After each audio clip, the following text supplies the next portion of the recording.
Big 12 today here on Big 12 Radio. We are off, alive and well on this Friday, rolling right along. Big 12 Conference Wrestling getting started today at the BOK Center in Tulsa, Oklahoma. It's today and tomorrow in the heart of downtown Tulsa. You can still get tickets and premium hospitality at the bokcenter.com/events website. Welcome in. He's Ari Timken. I'm James Westling. A lot to unpack today. A Big 12 basketball preview coming up. We're going to be talking with Mike Leslie, the WFAA sports anchor who's on the call for the Big 12 Wrestling Championships.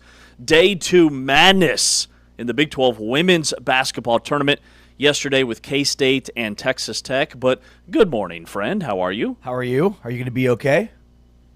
I'm very okay. Okay, good. Just wanted to make sure you're going to be okay. I'm going to be okay. Thank you. Good. Is there a play on words there with the BOK Center in Tulsa, Oklahoma? No, just a complete coincidence. And I haven't thought about saying that literally every time we read that. I'm glad you read it first because I would have called it the Bach Center. Yeah, it's the BOK. Good. I mean, Bach rolls right off the tongue, obviously. So, day 2 of the ASB glass floor. Yeah. I would say that some of the reviews from the players and coaches, which is really like that's who actually matters, the coaches seem to think it's awesome. The players say it's a little bit, there's a transition period with getting used to playing on the floor. Some players said that the ball bounces even better on the glass floor. Saw some other women's basketball players that said it was a little bit slippery in some spots, but a hardwood surface is slippery in some spots too, usually on the logos. You don't have that case with the ASB glass floor. I wonder if they didn't say anything about it, what the reaction might have been, if anybody would notice. And maybe it's very noticeable regardless of if you knew. Would just be very curious to find that out, right? And I'm sure it looks different, so obviously people would have some sense of it. But I just wonder if there's like a placebo effect happening, that people think it's different, players think it's different, even though it's really not. Right.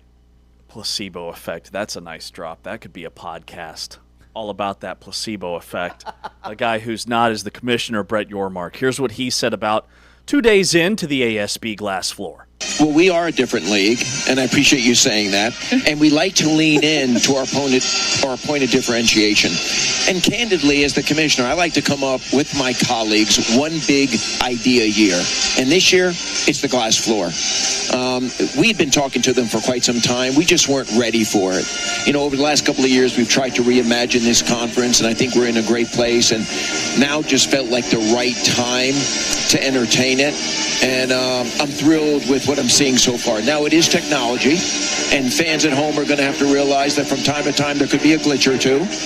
But having said that, it's the next wave of performance courts in America. You see it a lot in EuroLeague and all around Europe. And what we can do here creatively with brands for the fans, but also for the student athletes, is unprecedented. And you're going to see some of that this week and next. We're not going to overload our fans or viewers at home with all the different ways we can manage content because we want to ease into it. But I think they're seeing enough, and they realize this is the next step. And, in fact, I've received quite a few calls yesterday from commissioners saying, Brett, if all goes well, we're in next year. So there you have it. We're in next year, calls from other league commissioners. If that's happening, I would say it's been a smashing success so far. Yeah, and look, I mean, I'm sure that there will be some kinks to work out. I wonder, too, how much this court and some of those kinks may be worked out into next week, but I think it looks great. As we discussed yesterday, there's some subtle but I think important differences between last year's design and this year's design.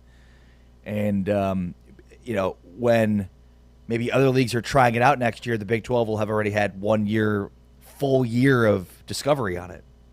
And we are going to be at the Big 12 men's basketball tournament next week. We'll have live shows courtside from the T-Mobile Center Thursday and Friday, and then an hour-long Big 12 championship game special on Saturday. So we'll get to actually step out on the floor, shoot some baskets. I'm trying to figure out how to get one in my house. I want an ASB glass floor in my living room. Have you ever thought about buying like a 100-inch television? Well, yeah, that's step one. Who says we don't already have that? You don't. Okay. It's up there. It's pretty big. 65. Thank you. Is it? Yeah. Okay. Well, he knows. So we've got the 65-inch TV. But I want the glass floor in the living room. Think about the endless possibilities. I don't think you've got the size in your living room for that. Who said it doesn't need to be full basketball court size? I just want the glass floor with the digital things. What would it build do? like a timeout corner for the kids. Like you go to timeout, you know where to go. Your kids are too old for timeout. Pop up that digital interface.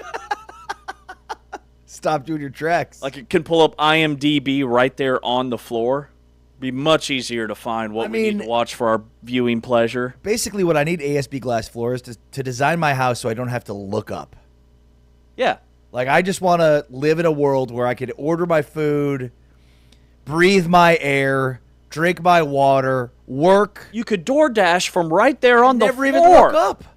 In fact, I'm going to have the DoorDash driver come inside, place it on my table, unbox everything for me. I don't want to look up.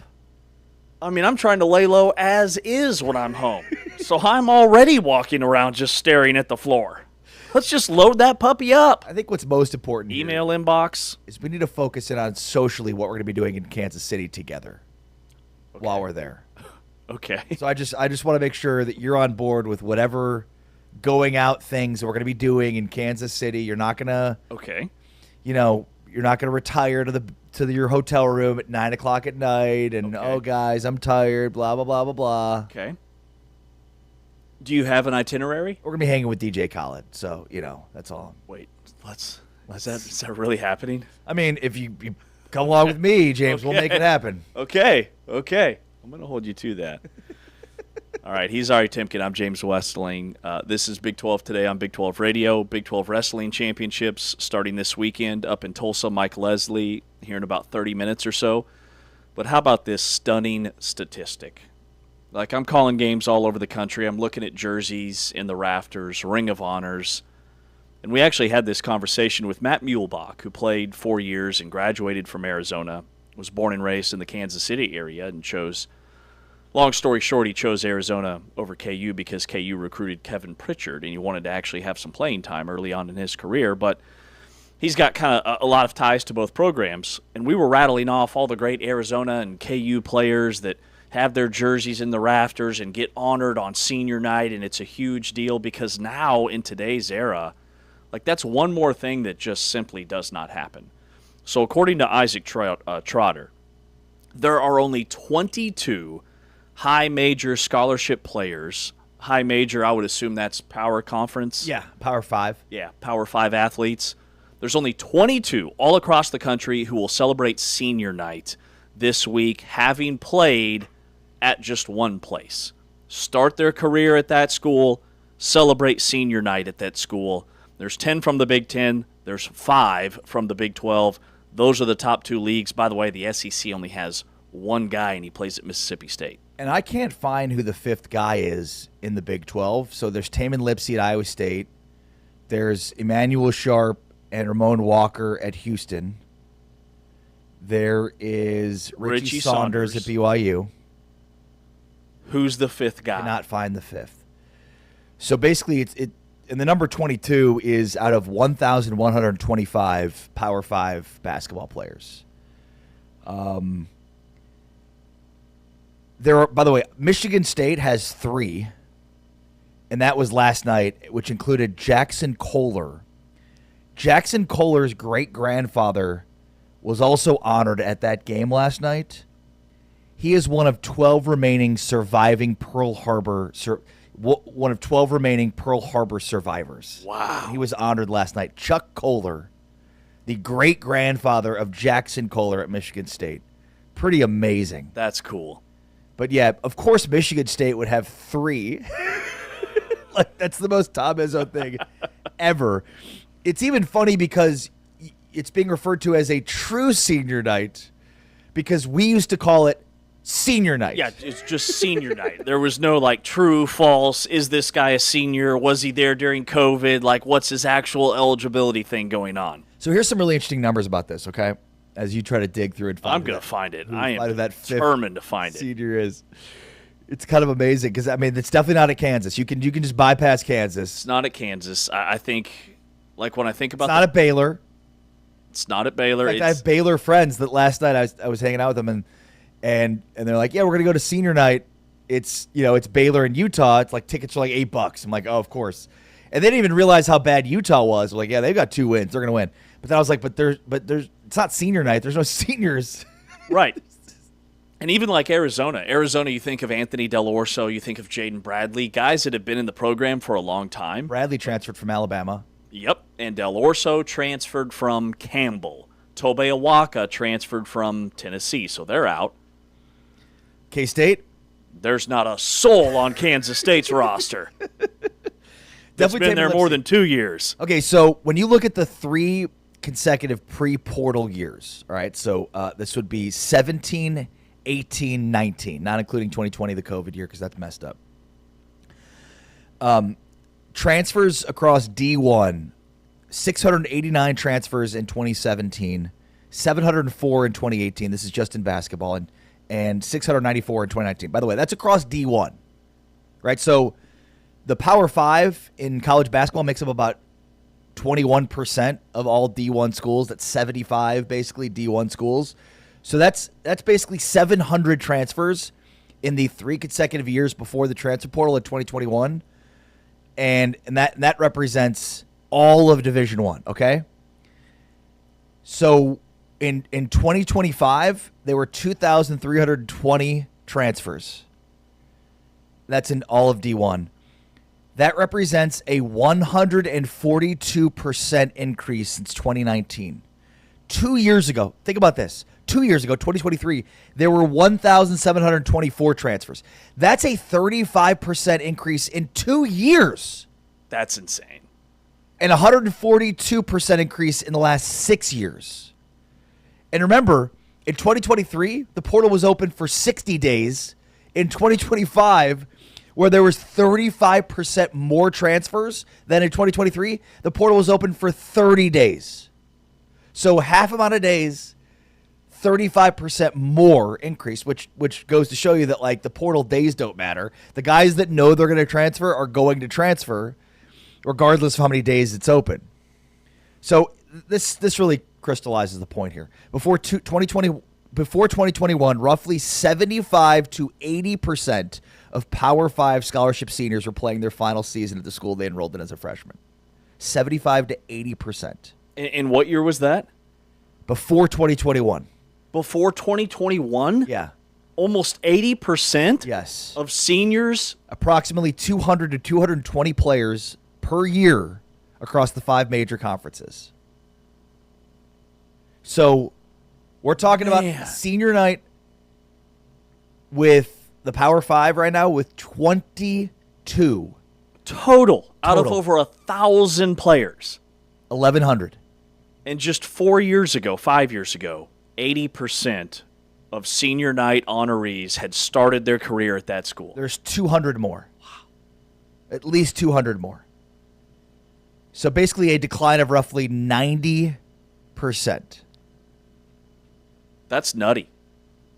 So I mean, we know these transfer portal numbers are crazy, but this just really crystallizes the point about senior night. It's really interesting because as a Kansas grad, senior night was everything when I was at school. I mean, it was the game, regardless of who they played, that you had to go to, regardless of the stakes, regardless of the opponent. You had to go. You had to see.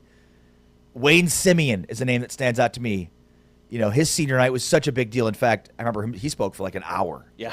Whoa, Wayne, let's get on with it. That was his moment. But it was an iconic evening. Now you think about it, there's only, we think, we haven't even found the 5th, 3 schools in the Big 12 with 4 players that will have a senior night. Nobody cares anymore. And the coolest part about senior night now are the guys that never play that get to start that one night. Like usually, in some schools don't even do this anymore. Right. But usually you try to start the walk-ons or the guys that have been in the program for 4 or 5 years. And they get to play usually about a minute until that first or second dead ball before the coaches put their regular starters back in. Bill Self would do that forever. I'm with you, man. I think about like Jacob Pullen at Kansas State. I think about who's the Colorado stud that plays for the Celtics, whose name is escaping me right now. Oh, yeah, Derek White. Derek White. Thank you. Derek White was another one. So many great players at so many schools over the years, like Texas Tech and their 2019 national championship run, and the kid, Jarrett Culver. Was that the right name? Yeah. You know who I'm talking about, who got drafted. He was a guy that stuck it out and had a major uptick in his career. And again, he was a 3-star recruit. Like, those are the stories. Jacob Pullen was a 3-star recruit. Kansas, some of their best players ever weren't the McDonald's All-American guys. They were the guys that were Frank Mason, Sharon guys. Collins. I mean, Tyshawn Taylor, guys that stayed 4 years that had a true senior night. Yeah, I mean, we talk all the time sort of almost as, as a qualifier of this new era, right? Like, it's a constant qualifier within our verbiage, right? And, this is one of the ways in which it truly is a new era. And it's just wild to think that in 5 years, again, a 90% decrease in quote-unquote true seniors. And, I mean, I think with the forefront of all of this is the idea or the notion of loyalty. And it's a two-way street. You've certainly got coaches that are ushering certain players out, and vice versa. Players that are ready to get out. I think it's just very much a transactional economy, and within that, everybody's out to help themselves, and that includes coaches, administrators, and players more so than ever before. And it's not a coincidence to me that the teams that are at the top, not just college basketball nationally, but right here in the Big 12, it's not a coincidence that they are the teams that have had the least roster turnover. Arizona, Houston, Texas Tech bringing back Anderson and Toppin, Iowa State, all the guys that have been in that program, Kansas with Badunga, at least getting him back for this season. And then the teams at the bottom are the teams that have had to turn over their entire roster year after year. Utah, new head coach, new roster. Kansas State, we know the story there. Baylor, not a single player back from last year. Oklahoma State, entirely new roster. Arizona State, those are the 5 schools at the bottom of this league in that order from bottom to top. All 5 of them had completely new rosters. And by the way, I think I have found the 5th guy. Okay. You ready? Yes. You'll have to tell me if this qualifies. Day Thomas. Okay. At Cincinnati. Now, he played 2 years at a junior college, but he arrived at Cincinnati 3 years ago and spent 3 seasons at Cincinnati. Does that qualify? Seems like it should. Went to a JUCO, but in terms of at the power conference level or the FBS, whatever you want to call it, Division I level, he arrived and he will depart a Bearcat. All right, we're at least that's closer than we've been. Maybe that's the 5th, maybe not. We're not gonna be able to end this show on a Friday without figuring out if Day Thomas is the answer here. I've gone through every roster of about half the teams. I'm getting closer. I will find that 5th guy. Does that include Kansas State, and Baylor that we know off the top of our head does not have? No, I didn't look at them. Okay, yeah. No, we know it's not them. We know it's not them. I'm saying, does that include the half? No, because technically, maybe. Yeah, we're getting there. All right, coming up next, there was a shocker in the women's Big 12 basketball tournament, a major upset yesterday, a couple actually in the Big 12, and then we'll preview some of the Big 12 men's games. He's Ari Timken, I'm James Westling. It's a Friday edition of Fanatic Friday here on Big 12 Radio and Big 12 Studios. Lady Raiders in white, K-State in purple. The opening tip is controlled by Kansas State as Tess Heel goes back after it. Out to a 5-0 lead. Garcia weaving through traffic. Sides open look. Answers for a 3. To the tournament with a 15-16 record, 8-10 in the Big 12. That means you got to win 5 times in 5 days. Tough to do. Foy gets an open look out of the quarter break and knocks it down for 3. That ends the 9-0 run. Spicer took a moment to grab it. Classens looks to drive. Off the window for 2. I wasn't sure why Classens was going after that ball because I thought it was going to be theirs. Luckily, she didn't touch it. Yeah, agreed. Classens on the baseline, out of bounds play on the cut. Do not count K-State out. Final minute of regulation in a one-point game. Heel sees an opening to the basket. Timeout, Texas Tech. 3-point K-State lead. Collins still with it. Love looks for the three. Won't drop. Fritz on the glass. Classens there with the stop. Gets down to call a timeout for K-State. Gives it off to Heel. No foul from Texas Tech. An unbelievable performance by Kansas State. They end the game on a 21-0 run to advance to the quarterfinals.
Back here on Big 12 today on Big 12 Radio, we are powered by Modelo.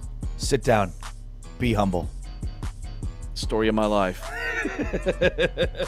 Today it's our Modelo Spring Road Trip, touring Big 12 country. Today we highlight the Houston Cougars, Toot toot! who finished 4th in the Big 12 last year. We're going from the top of the standings to the bottom. We'll have Willie Fritz, the head coach of the Houston Cougars, who will join us in hour number 3. So we'll spend some time on Houston today. Big 12 women's basketball tournament yesterday. 3 lower seeds won. It was upset city up in KC. Kansas State, the 12 seed, takes down Texas Tech in the 12-5 matchup, 58-51. Number 9 BYU beats number 8 seed Utah, 70-52. You're seeing the scoreboard on Big 12 Studios. Game 7, the 10 seed Arizona State, helping their NCAA tournament resume. A much-needed win as they beat Iowa State 77-68. And then the only game Thursday where the higher seed held on was Colorado beating Kansas. That was the 6-11 matchup, 55-48. But how about K-State trailed by 14 points with 7:42 left against Texas Tech. Then they went on a 21-0 run. Kansas State outscored Texas Tech 21-4 in the fourth quarter. It was the third largest comeback in Big 12 tournament history, the largest since 2021, and K-State became the first 12 seed to beat a 5 seed in the Big 12 tournament since way back in 2008. Wow. And it's been kind of a forgettable year for Jeff Mittie and crew at K-State, so this is an impressive win. And yeah, I mean, big-time wins yesterday across the board in terms of NCAA tournament implications. You know, it feels like Kansas is probably out now, but Arizona State and BYU are very much in it. In fact, those wins may have pushed them over the edge. And, of course, K-State gets TCU, so maybe they can keep it rolling. They're going to need to win this tournament to get an automatic bid. But, yeah, I mean, impressive win. And, you know, for Texas Tech, they started off undefeated this season. They've had a great start, but it's not been great for them down the stretch of this season. So we'll see how things finish up for Krista Gerlich's crew. Yeah, remember they started like 18-0 or something crazy. Here's what Jeff Mittie, the K-State coach, said about that incredible comeback. Well, proud of our group. You don't have many comebacks like that where you shut them out the last 7 minutes of the game. We had to do a lot of things well. And, I felt like after yesterday's game where things came where we were shooting the ball so well and had such great rhythm, this game, Tech is such a good defensive team that things were really hard, and we didn't handle that very well for about 30 minutes. We were forcing a lot of things, trying too much one-on-one basketball. We're a better team when our 5 are working together to score and working together. And you saw that the last 7 minutes where we did play very well. I thought we were trying to hit 15-point shots, trying to take the lead with, the start of the fourth quarter. After that, I thought, we were playing each possession, and that's what you got to do this time of the year. So proud of our group for regrouping. We didn't have much margin for error. We made a lot of plays down the stretch at both ends of the floor, so proud of our group for that. Kansas State and Oklahoma State today at 11 a.m. Central Time on ESPNU to tip off today's quarterfinal lineup. K-State's had a weird year. Remember, they had that player that was ruled ineligible because she signed a contract to play in a Euro League that would start after the season. And then they had another player that had a season-ending injury, one of their post players early in the year. So it's just been a really rocky road, but an impressive win yesterday. The other one to highlight, Arizona State beats Iowa State, 77-68, another pretty massive upset. Arizona State led 11-2. They eventually built a 17-2 lead that forced an Iowa State timeout. Iowa State battled back. Audie Crooks had 21. That was her 22nd 20-point game of the season, but Arizona State was too much, and Iowa State went 7 for 36 from three-point range. Well, and it's just been a fantastic season, obviously, for Arizona State and Molly Miller's crew, and I wonder if this win will be enough, regardless of how the rest of this tournament goes, but they should just keep winning. Think about the turnaround from last year to this year, the energy that Molly Miller's brought to that program. And, I thought of all the games last night, that this was maybe the most difficult in terms of teams that are trying to get to the tournament because of how dominant Iowa State's been. Arizona State had not beaten Iowa State since joining the Big 12. And, this was a very impressive win. Gabby Elliott with 22 points. Carrera had 17. Just a really balanced scoring attack for Arizona State. And, again, I think they might have done enough. In fact, Bill Fennelly basically after this game said as much about how good this league is top to bottom and how many bids this league should have. The dean of the Big 12. That's right. All right, here's Molly Miller on how locked in her team was to get that win. I'm just so proud of this team. They locked in. I asked them, when did we win this game? And the first answer was the first 5 minutes. And I said, no sooner. And the second answer was shoot around. And I said, no sooner. Last night, we got in. They had a look in their eye like they're going to get hydrated, fed, go to bed. This morning, we did film, and every single person was so locked in. And I told the staff, we're going to win this game. And it's a testament to them and how much they want it. They're not just going through the motions. They do things with intent. They do things with purpose. And this was the result today because of that. Yeah, I think what she's saying there is a team that reflects its coach. And they're locked in. They knew they needed some wins in Kansas City in order to punch their ticket to the NCAA tournament. Conversely, you look at a team like Kansas that lost last night, extremely disappointing season. Jalea Davis, who's going to be the Big 12 or is the Big 12 Freshman of the Year, they did a great job. Colorado did defensively on her. She ended up with 8 points, but for a good stretch, basically into the fourth quarter, this game was out of reach before she scored her final, basically 6 points. She had 2 points on, I think it was 1 of 7 shooting before she exploded down the stretch to get 8 points total. I don't know what Kansas will do in this offseason, but that was not a team locked in that was ready to win in Kansas City and win their way into the tournament. Colorado had been reeling a little bit. These were two desperate teams. Colorado had lost 2 straight, and Kansas needed at least a win against Colorado to get in, and probably another win. But they didn't get it. They were flat, shot 32%. So one team came to Kansas City from Tempe, Arizona, locked in, ready to go. Another team came from 30 miles away in Lawrence, Kansas, and wasn't locked in, ready to go. Yep, it's a really good point. And this time of year, it's about who wants it more. Yeah. BYU also probably knocked Utah out of the NCAA tournament with their win over the Utes. The lineup today, Oklahoma State and K-State at 11 Central, then TCU and BYU at 1:30 Central. Then there's a little bit of a break at 5:30 this evening. It's West Virginia and Arizona State. And then the nightcap is Baylor and Colorado at 8 p.m. Central Time. That is the quarterfinal slate on the women's side. Now on the men's side, there's still one more full slate of games this weekend. KU and K-State, Houston at Oklahoma State, Arizona State plays at Iowa State, Cincinnati and TCU, we know the importance of that one, Utah and Baylor, Texas Tech makes that long road trip to play at BYU, a game that starts at 9:30 Central Time on ESPN, and then at 10 o'clock on ESPN2, Arizona's at Colorado. What's the biggest game this weekend on the men's side? Well, Cincinnati TCU, you alluded to it. That's the biggest game because it has major NCAA tournament implications. But then I draw your attention to Texas Tech BYU. With a loss for Texas Tech, that could slide them and could slide the whole deal if Kansas and Iowa State win. Basically, if Kansas, Iowa State win and Texas Tech loses, Kansas is the 3, Texas Tech is the 4, Iowa State's the 5. I believe if Texas Tech wins, Kansas wins, and Iowa State wins, then Texas Tech's the 3, Kansas is the 4, and Iowa State's the 5.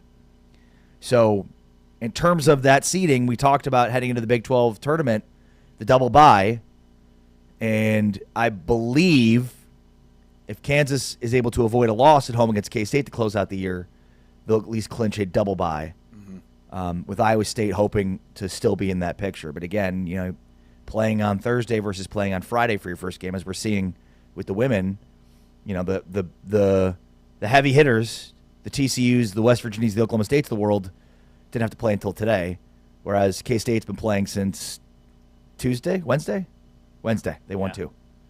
Also, K-State on the women's side avoiding avoiding TCU at least this round is a big deal. Yeah. But the Cincinnati TCU game's huge. And then look, I'll say this about BYU Texas Tech. BYU is reeling.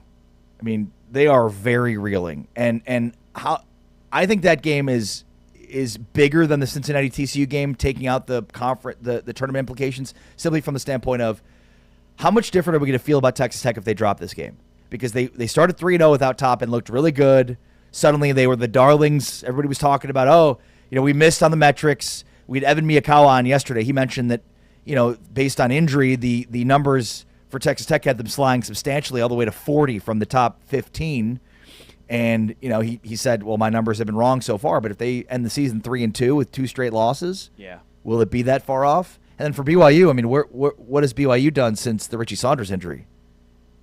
I think they're 1 win. They have 1 win since the Saunders injury. I think they won their first couple, maybe, but they've lost 3 in a row. So there's a level of what a coincidence it is that those 2 teams are playing in the last Saturday of the regular season. They're both in the tournament firmly, but I mean, BYU could fall as much to 11 or 12 seed. Yeah, they're currently the 10 seed. Yeah. If the tournament started today, and they're 8-9 in the Big 12, still appear to be a lock for the NCAA tournament, but they could be 8-10 if they lose that game going into the Big 12 tournament. By the way, when the Big 12 meets with the NCAA tournament selection committee, I hope they just show them this Torvik graphic that Torvik's top 5 teams over the last month of college basketball feature Duke, Michigan, Florida, Cincinnati, Arizona, Cincinnati. Yeah. 4 national title contenders, and Cincinnati are the 5 best teams in America right now. And sometimes, a lot of the time we evaluate coaches improperly, and coaches would be the first to say that. But, what Wes Miller has done is nothing short of miraculous from the standpoint of the buy-in he's been able to get from his team since he, I don't want to say embarrassed himself, but went out, had fans screaming at him, said that you deserve better. It says a lot about him based on how the team's responded. Yep. Because that can go either way, right? Yep. The team can buy into, this sucks. I don't like this coach. To me, the response of Cincinnati following that outburst says everything you need to know about Wes Miller as a head coach. The players like him. Players and the like him. fans are starting to really like him. I mean, they were wearing bags on their heads at home games. And they played their last home game in front of a sold-out 13,000 seat capacity crowd. No bags. No bags. And this isn't a knock on Cincinnati fans. I mean, I get it. You haven't made the tournament in years. Cincinnati's got a very good historically basketball program. Mm-hmm. I mean, that back in the Conference USA days with Bob Huggins, that was, Kenyon Martin, obviously. This is a premier basketball program. So, I don't think anybody's at fault or to blame. Obviously Wes Miller needs to make the tournament because it's been, 5 years without making a tournament? This is year 5. Yeah. Yep. So, but again, I think sometimes we look at schematics and whatever, but buy-in is such a crucial part of coaching, and so often teams don't buy into their coach, and there's no better evidence of a complete buy-in than the players on Cincinnati having the back of Wes Miller at a moment that he was probably his lowest as a head coach in college basketball. It's a really cool story. Yep. They lost to Eastern Michigan. That's their glaring black mark, but they didn't have 2 starters in that game. Arguably their 2 best players in Baba Miller and Jizzle James. That needs to be taken into account. And the thing that I just don't get, we talked about this yesterday on the show before Lenardi had released his latest bracketology. But New Mexico lost a quad 3 game Wednesday night. 2 nights ago. They're still last 4 in, according to Joe Lenardi. Cincinnati, meanwhile, is still part of the next 4 out. Not even the first 4 out. Make it make sense to me. I mean, you're New Mexico. You don't have many quad 1 opportunities. Cincinnati's played 14 quad 1 games. I mean, I get, maybe we're valuing too much quad 1 games. I think there is a point of, I get that Auburn's played 15 quad 1 games. They've won 4 of them. At one point, why are losses helping you more than wins? Right. But still, the margin for error for a Mountain West team in New Mexico should be a lot smaller than it is for a team like Cincinnati. Cincinnati's being judged on a quad 3 loss months ago without 2 of their most important players. New Mexico just lost a quad 3 game. Fully healthy. Fully healthy.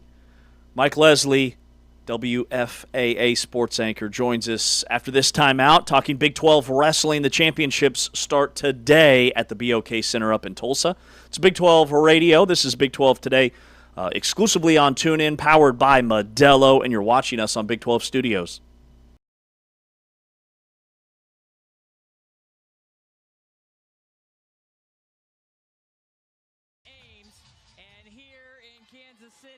The tip, and Arizona State in the black uniforms, Iowa State in the white. But what a last 4 games Eloisa Carrera has had for this squad. Getting things started, last tier Poa, Iowa State here in the early going. These hard hedges by Arizona State, that's the right idea by Beatty, is to turn the corner. Addie Brown finally gets her first basket of the game. She had a fantastic first quarter, but picked up 2 fouls. Gabby Elliott with a tough 3-point shot. I love the way that she just read that screen. Iowa State's defense went under the screen. She pulled back. Williams with the spin cycle.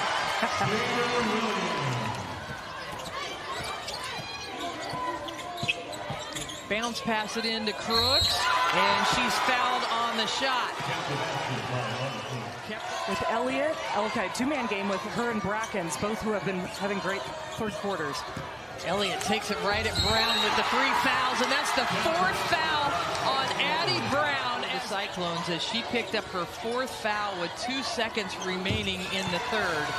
Brackens has also come alive. She also didn't. I know you were. Okay. I'm sure everybody listening did too. Washington for 3. Brooks, oh, there you go. Gets the ball, but kind of lost her balance a little bit, but went and got the offensive rebound and put back. I was so impressed making their runs.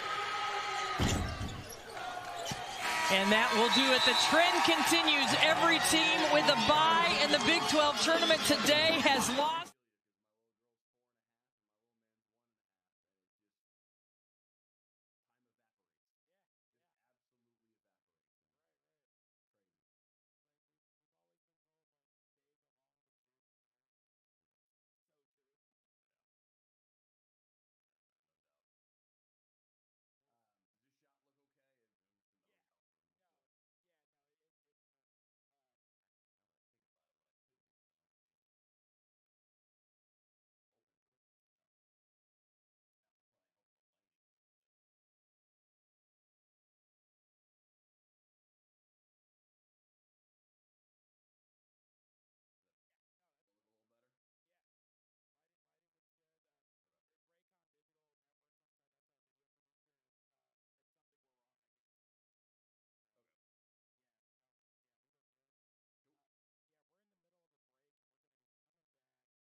Back here on Big 12 today on Big 12 Radio. You're listening to us exclusively on TuneIn, watching us on Big 12 Studios. He's Artie Timken. I'm James Westling. We've got Anthony Smith and Taman Turner producing today's program. And we head up to Tulsa to welcome in Mike Leslie, WFAA sports anchor on the play-by-play for the Big 12 Wrestling Championships this weekend. Hey, Mike, good morning. Good morning, fellas. How we doing? Dude, the Big 12 is stacked when it comes to wrestling. So just off the top, give us your top, one or two storylines and headlines for what you're about to take on this weekend. Yeah, there's two weight classes in particular that I think people are going to have a lot of fun watching this weekend, 157 and 197. Those are, you could pick just about any weight class in the Big 12 and you're going to find theater, you're going to find some drama, but those two in particular, 157, you are going to see four guys that are all ranked in the top 7 in the country that are going to be battling for a Big 12 championship this weekend, but that are also going to be battling for seeding relative to the NCAA championships 2 weeks from now in Cleveland. The four of them battling head-to-head throughout the weekend is going to be an awful lot of fun to watch. Ty Waters out of West Virginia. They've got a kid from West Virginia that is he's a unique talent in the way that he goes about it. He's a lot of fun to watch. You've got Caleb Larkin, who's kind of a legacy kid from Arizona State. His father was an All-American, a national champion at Arizona State about 20 years ago. He and his brother Kyler are both fantastic for Arizona State. Landon Robidoux from Oklahoma State, and then the fourth guy in the mix is Vinny Zerbin from Iowa State. All four of them are 4, 5, 6, and 7 in the national rankings, and they're going to battle it out for a Big 12 championship here over the course of the next couple of days. And then 197 is really deep as well. You've got so much talent in that collection just to try and figure out who's going to be a Big 12 champ, let alone relative. These are all guys that have got opportunities, again, to go to Cleveland and win a national championship. Rocky Elam's the one I think a lot of people would be inclined to look at 197 and say, oh, it's Rocky Elam, number 2 in the country. He's going to win this thing, but it's deeper than that. It's more nuanced than that. There's a lot of really, really talented guys at that weight class that have the potential anyway. Elam's the favorite, don't get me wrong, but Joey Novak from Wyoming, certainly somebody that has got an opportunity maybe to win that match. The two of them wrestled really, really tight earlier this season, last month. There's a bunch of super deep weight classes. And I think there's going to be a lot of things that people are going to have a fun time watching over the course of the next, 36 hours until the championships. Yeah, and Mike, just give people a sense of how the Big 12 tournament works relative to the NCAAs and nationals, because there's some weight classes where basically everybody's going to get bids, but then there are others that are going to be highly competitive because there's only a few bids available or automatic bids. Right, yeah. Each classification gets a certain number of allocations to the NCAA championships. For some classifications, it's as few as 4. In some classifications, you've got 6, 7 allocations that are going to go to each weight class. So if you finish in the Big 12 championships in that top 7, you're going to Cleveland, regardless of what your regular season looked like. There are several guys across the Big 12 that if they don't place well this weekend, just like it is in the NCAA basketball tournaments, will get an at-large bid. If let's say they've got an injury this weekend, or they just don't perform as well this weekend as they have all season, but they've got a strong enough resume. Same way that it works in basketball, they'll get in. Some of them, not all of them, because there are fewer at-large berths in wrestling than there are in NCAA basketball. So you're playing with fire a little bit if you don't take care of business this weekend. But that's the big for a lot of these guys that are the 6 seed, that are the 8 seed, that are unseeded this weekend. This is their opportunity to go pull an upset or two, find their way into a 5th place finish, and head to Cleveland. It's crazy because last year, the attendance records were shattered. There were over 21,000 fans that filled the BOK Center in Tulsa over the 2 days. And remember, Oklahoma State won in thrilling fashion. It came down to that very final match of the weekend. As doing play-by-play, Mike, what does it look like if we, if fans arrive late to the party, they're getting their tickets today? Are there multiple, events taking place at the same time? I've been to my 7-year-old's wrestling duels. I assume this is a little bit different. So just try and paint the picture for us. Yeah, no, it's going to be a wild scene there because we're in Tulsa. We are in wrestling country. This is peak wrestling area. And there's Iowa and there's Oklahoma and there's some other pockets around. But I mean, you want to go to places where wrestling is king. This is absolutely one of them. And for Oklahoma State fans, there is a resurgence in the energy behind this program ever since David Taylor came in and took over as the head coach a couple of years ago. And they have talent that puts them in a pretty firm favorite position. Iowa State is the team coming into the weekend that we all thought, hey, if Iowa State can get a win here, if they can beat the kid from Oklahoma State in this classification, whatever, maybe. Evan Frost for Iowa State is out this weekend, so that's going to be a potential barrier there for Iowa State. He's a big name for them that has been battling injury for the last month, so that made Iowa State's path to a championship tougher. But the Oklahoma State fans come out in full force with it being here in Oklahoma, and I'm sure that they will be there to pack the place out the same way they did Gallagher-Iba a couple of weeks ago when they faced Iowa. It is going to be a high-energy environment, and I think it's an environment that is going to bring out casual fans because of the fact that there are some names in this tournament that are doing rare things. And first and foremost in that category for me is Jax Forrest, the freshman from Oklahoma State. Think if LeBron James in 2003 decided, hey, before I go to the Cavs, let me dip out of St. Vincent St. Mary halfway through my senior year and go hop on with Duke for the second semester. Yes. And he's dominant. Jax Forrest should still be in high school. He did graduate. He graduated in December, took care of his stuff, and graduated high school early. But just from a normal clock of things perspective, he should still be in math class right now, and instead he's one of the best 133-pound wrestlers in the country already when he should be just wrapping up his state championship in the last couple of days. This kid is a fascinating story, a fascinating talent that, again, he dropped into Stillwater midway through the year, and there was some back and forth, some maybe not to the last couple of months of whether or not they were going to have him wrestle during the postseason, whether or not they were going to burn his red shirt and have him compete in the postseason this season.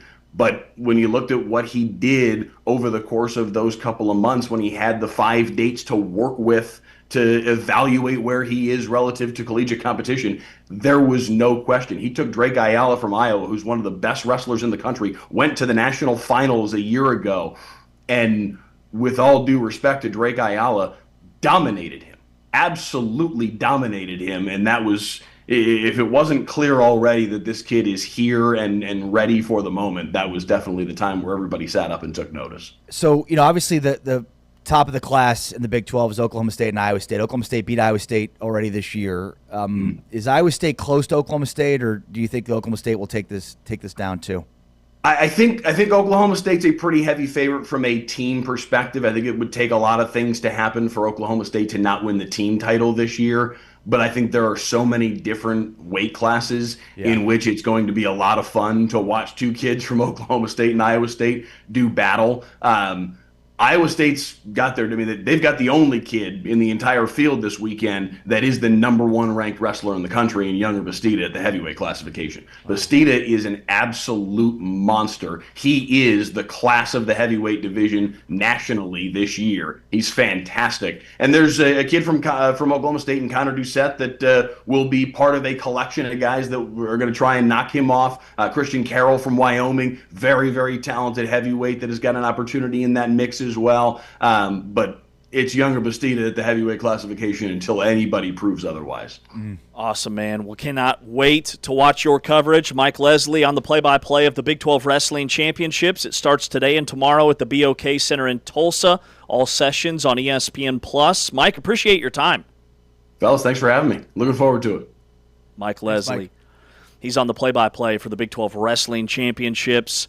The Big 12 has 63 allocated spots for the NCAA tournament. There is a lot on the line. Last year's attendance, over 21,000, shattered a Big 12 Wrestling Championship record. and could be on the ropes for this year with all the hype surrounding Oklahoma State. They've been selling out home duels. It has been fantastic for the Big 12 this year. Yeah, Jax Forrest. I'm glad Mike identified What a him. story. Yeah, and he joins the team. His first duel, he just dominated, like just immediately. For a guy that's 17, that's basically should still be in high school. He just wanted to gauge where he was against college competition, and he goes out there and just mops the floor with the kid. First ever duel. I don't think it was far-fetched for Mike to say basically like this would be like LeBron James going to play at Duke for a little bit. For a couple games, like his senior year of high school. Yeah. It's insane. All right, coming up next, Big 12 basketball, bubble watch, some national headlines. Already keeps saying he's changed his mind on Miami, Ohio. Yeah, the problem was I teased that yesterday, but then never. You never got to it? Yeah. Oh, dude, I was on pins and needles. I was super busy, and you knew you were listening to the whole show. Things came up. Yeah. I get it. So we'll touch on that. He's Ari, I'm James. It's Big 12 today on Big 12 Radio. You're watching us on Big 12 Studios.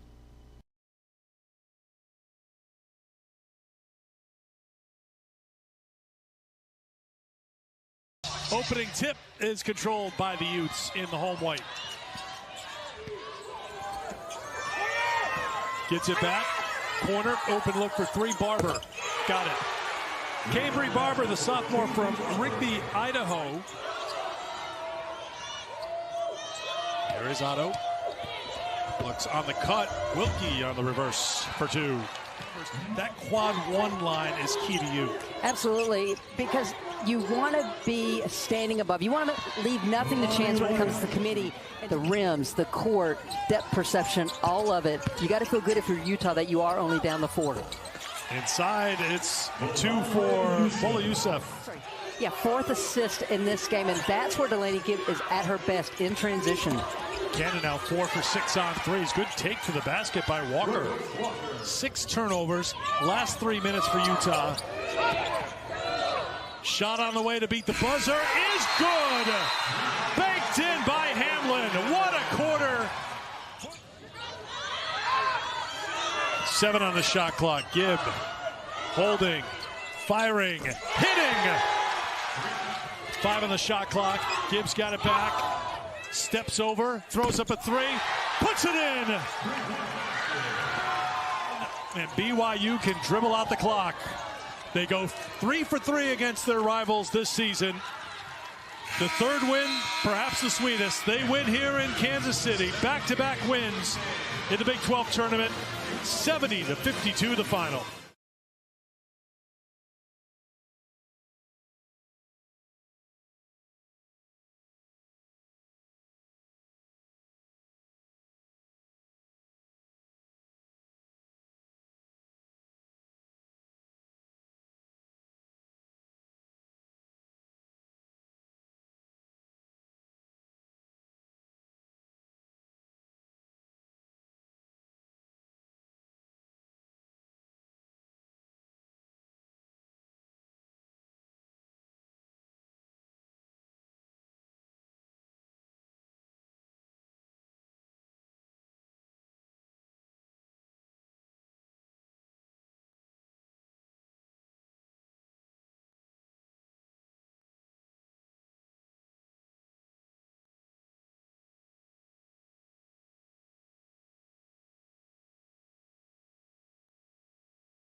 Back here on Big 12 today, Big 12 Radio, powered by Modelo. We will be highlighting the Houston Cougars football team, part of our spring football caravan, later on in the 9 a.m. hour. Talking with... There you go. Taman, all over it. Talking with Rachel Galligan, our Big 12 women's basketball insider. She's been all over ESPN doing the halftime and the pregame stuff live from Kansas City. She'll spend about 10 minutes with us. We've got the coach, Norm Roberts, to go over the men's final regular season Saturday here in about a half hour. How about this? Final 4 appearances in the NCAA tournament since the 1985 tournament expansion. Power teams with losing conference records, only 1 has made it to the Final 4. And then mid-majors, there's been 18.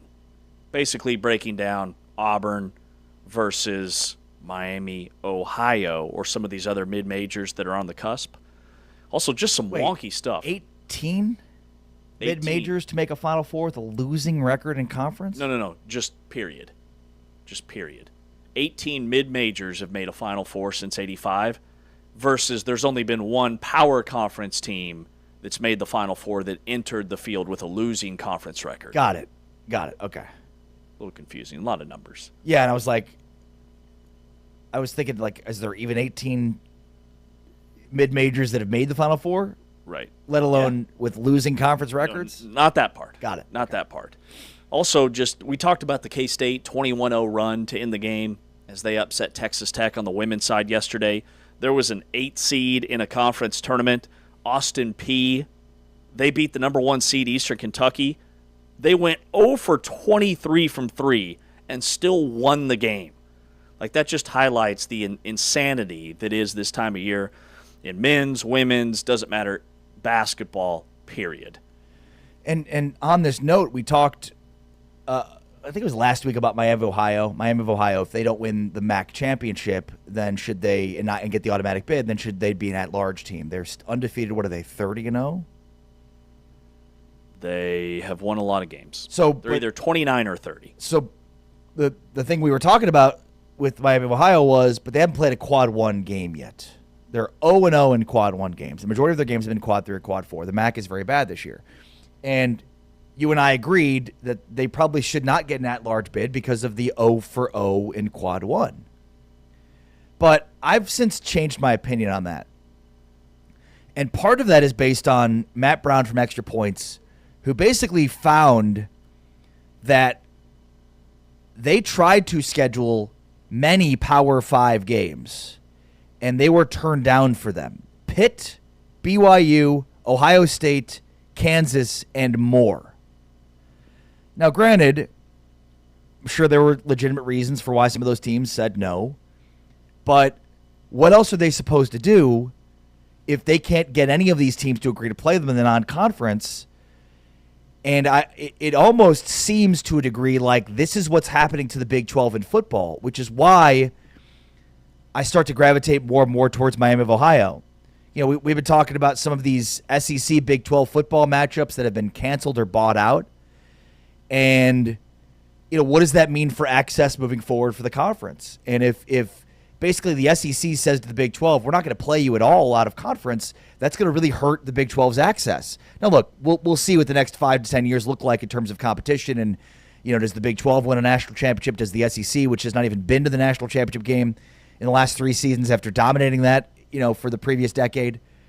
But to me, this is more of a story about access and the Power 5 trying to cut out access to a, you know, legitimate power program here that's having a great year that happens to play in one of the worst leagues in the country, thus not allowing them to play quad 3 or quad 4 games. I think they anticipated how bad the MAC was going to be, tried to get out in front of it, and realized nobody was going to schedule them. Now, granted, I'm sure in Ohio State's case, they didn't want the embarrassment of losing to Miami of Ohio.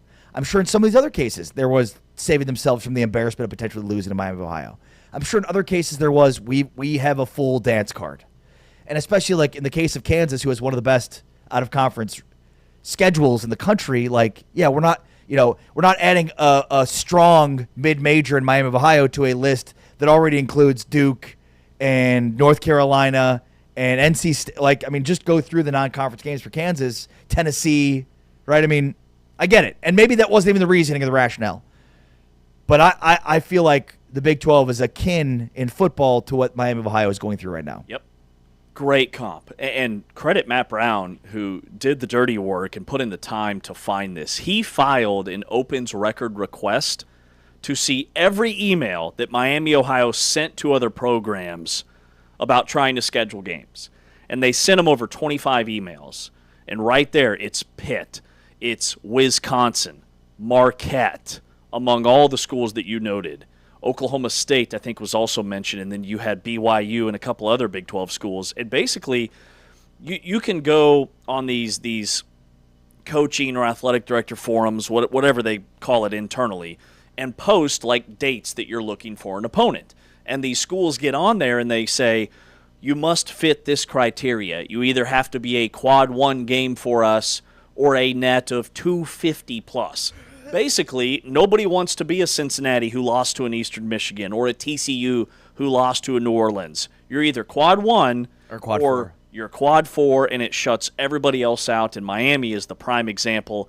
Currently 53 in the net, 89 in KenPom of what is a quad 2 or a quad 3 game that you might lose because they're legit. And it I think, shows the absurdity of the net quad system. I get that there's probably no great system, but the fact that we're valuing Auburn more so than Miami of Ohio shows the flaws of the system. Auburn is 4-11 in quad 1 games. They have 4 quad 1 wins. They have 11 quad 1 losses. Those losses mean more than many of Miami of Ohio's wins. That makes zero sense. We've gotten to a point in college sports where we are, because this came up in football too, where we're evaluating losses over wins. We've lost the plot. Right? I don't care how good the team is you lost to. You lost to them. And in some cases, I mean, they lost by 25. Yeah. They lost by 30. They got beat like 91-68 by Houston or somebody. Maybe it was Arizona in the non-conference. Just destroyed. And look, I recognize that we're making the case for Cincinnati here, and they're 3-10 in quad 1 games, which would be sort of funny if they did win against TCU. They'd then be 4-10 in quad 1 games, so they'd be a half game, I guess, better in quad 1 games than Auburn would. But again, like, what are we doing here? Well, and for me, like looking at Auburn and Cincinnati, and I should have put together a blind resume comp because that would have been fantastic. I think the difference is how are you playing right now? Like your season trajectory. I'm not saying that's all that should matter, but I believe it should be weighted. Yeah. Cincinnati is surging, and Auburn has lost 9 of their last 10, including the bottom feeder teams in the SEC. Whereas Cincinnati's beating teams like BYU 90-68. They're scoring almost 90 Winning at Allen Fieldhouse. Winning at Allen Fieldhouse, not just winning by 16. Like, that should matter to me. If Auburn had a bunch of losses to Eastern Michigan and schools like that, where they were missing 2 starters, sure, let's take that into account. But they got boat raced by anybody quality on their schedule in the non-conference. And going back to Miami of Ohio and the connection there with the Big 12, you could see a future where there's some sort of college football net ranking system. Because remember, the SEC and the Big 10 are not happy with the way that teams are, with the way that the committee puts teams into the field. And part of the rationale behind, expanding the playoff is to create more automatic bids, which then take the power away from the committee to decide who's in and who's out. So in lieu of that, could they come up with some sort of net system similar to that, where someday down the road a Big 12 team is held out because they didn't have a good enough quad 1 record, and that is based on the fact that SEC teams shut them out from playing them? Where's Miami, Ohio? Let's say that they have 1 regular season game left. They play at just Ohio, who's been an absolute thorn in their side for years. They haven't won at Ohio in, I think, like a decade. Yeah, and they're playing Saturday. Let's say they win their conference tournament, they get in, and they're undefeated. Where are they going to be seated? And then you're almost penalizing the opponent if you do put them at a 12 seed or an 11 seed or even a 13. Like, would you want to be a 4 or a 5 and, oh, hey, your first-round game's against a school that's undefeated? Is that where they're projected? Let's see. I mean, I would think an undefeated team in college basketball would be a top 5 seed. There's never been a team that's been undefeated or even had one loss enter the field less than a 1 seed. Even like St. Joe's and Wichita State and Gonzaga. Yet we're talking about they have to win their conference tournament to even get in. Joe Lenardi's latest bracketology. Give me a second.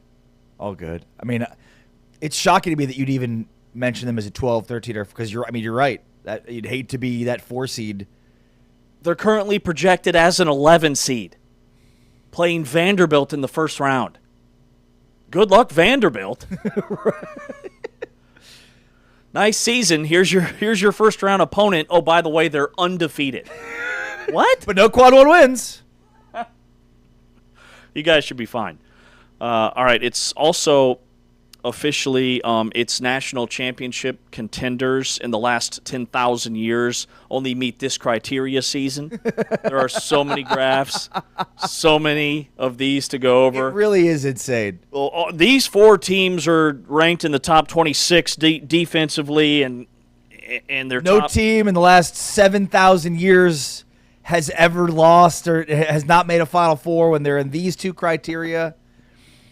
There's nothing quite like it. And I mean, it's a combination of trying to find Final Four teams, but it's all about the bracket, right? The bracket has become such a phenomenon in American culture.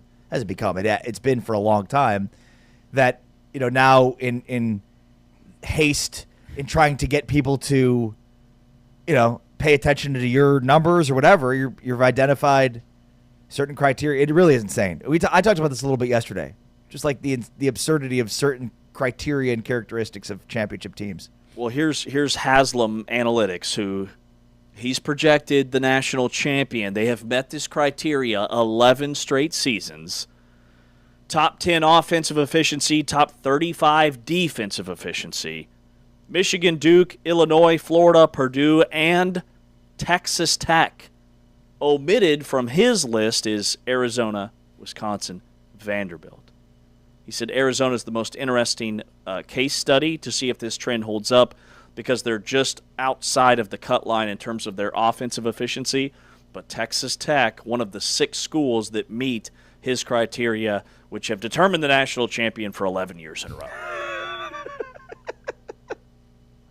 But I've seen Texas Tech on a lot of these lists in terms of their efficiency numbers on both ends and the way they rebound. They seem to be like the only team outside of teams ranked in the top 5 or 6 that have checked a lot of these boxes as potentially a national championship. Yeah, but with Tech and probably even Kansas, can you even go off of season-long trends? Great point.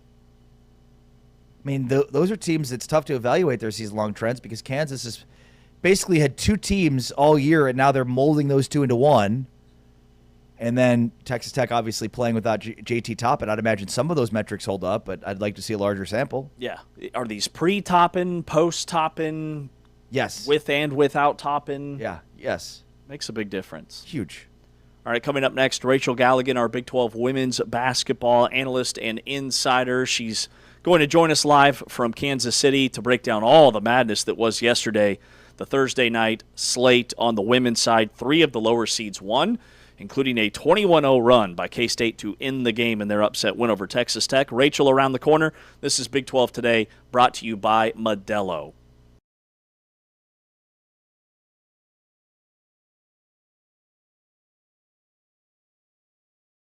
The opening tip is controlled by Kansas State as Tess Heel goes back after it. Out to a 5-0 lead. Garcia weaving through traffic. Sides open look, answers for a 3. To the tournament with a 15-16 record, 8-10 in the Big 12. That means you got to win 5 times in 5 days. Tough to do. Foy gets an open look out of the quarter break and knocks it down for 3. That ends the 9-0 run. Spicer took a moment to grab it. Classens looks to drive. Off the window for 2. I wasn't sure why Classens was going after that ball because I thought it was going to be theirs. Luckily, she didn't touch it. Yeah, agreed. Classens on the baseline, out of bounds play on the cut. Do not count K-State out. Final minute of regulation in a 1-point game. Heel season opening. To the basket. Timeout, Texas Tech. 3-point K-State lead. Collins still with it. Love looks for the three. Won't drop. Fritz on the glass. Klassen's there with the stop. Gets down to call a timeout for K-State. Gives it off to Heel. No foul from Texas Tech. An unbelievable performance by Kansas State. They end the game on a 21-0 run to advance to the quarterfinals.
Back here on Big 12 today, on Big 12 Radio.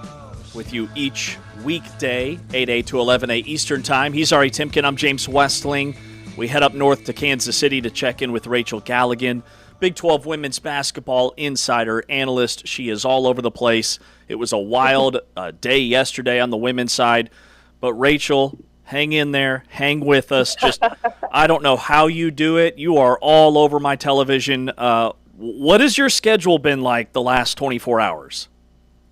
I would say even like the last week, like going straight from Lubbock on Sunday, doing Texas Tech's last game, and then Monday coming here and basically doing the glass floor reveal and welcome party. And you know how it is when you're at these tournaments for a whole week, you got to unpack like your entire wardrobe. Tuesday was the practice day, so that's a really cool day for me to be there and have an opportunity to watch everybody practice, at least everybody who plays in the first round, and just kind of be around the environment. I got to really experience the floor that day. Wednesday, obviously, the first round games, full day of action. It's crazy because you have teams that practice in the morning because there's no other time to really get on the floor, right? And so, people come in and do shoot-arounds at like 6 a.m. And then I actually stayed all through those 4 games. And Oklahoma State came in after the 8 o'clock game, so they were shooting around at like 10:30 at night. And I hadn't had an opportunity to meet up with them yet, and so I stayed for that too. So wow. It's crazy. You guys know how it is. You're in the arena literally from like, the early morning until the late night. It's so fun though. You start to lose concept of time, and my eating schedule is way off. But it's so the adrenaline and the excitement of it all. And like you said yesterday, on the women's side was just unbelievable in terms of the lower seeds and all of the, I guess I would say, upsets and to some degree, and that's what this league is. And I'm drinking my coffee and getting geared up for the quarterfinals today. Do you think BYU and Arizona State have done enough already to garner NCAA tournament bids? I do. When you look at Arizona State's quad 2 wins in particular, I think the win over Iowa State, I don't know how that will be valued, it really in the grand scheme by the committee. I mean, all respect in the world to Charlie Cream, but it gets to a point where you're kind of just like, I was watching it, and I'm watching what's happening in other leagues and the SEC and a lot of their bubble teams that like we were going toe-to-toe with, like imploded the other day. And so like we're like the queens of the bubble right now.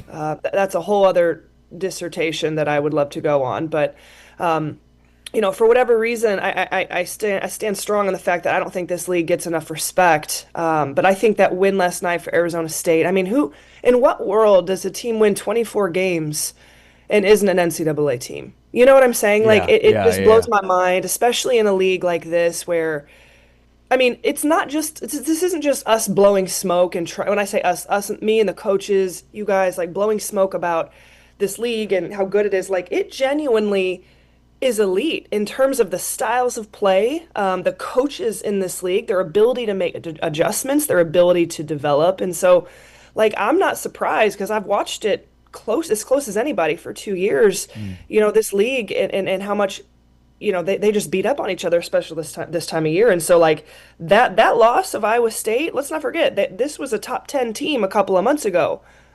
This was a team that was picked second in the Big 12. They literally just couldn't buy a basket last night, and so, I mean, I still stand strong on the fact that Iowa State can go make some noise in the tournament. And I do. I 100% believe Arizona State because you have to take into consideration the way teams are playing right now and the momentum, honestly, both BYU and Arizona State. I don't know how you count both of them out. So, Rachel, how many teams and what teams are on the right side of the bubble after last night, in your opinion? Well, I mean, I think it's safe to say, like, just kind of pulling up my little notes here. Give me a second.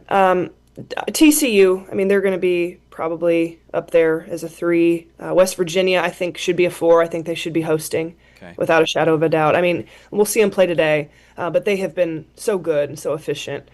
Texas Tech, obviously, I think I can assume that it's safe to say, that they would drop to probably a 6 seed or so. Baylor,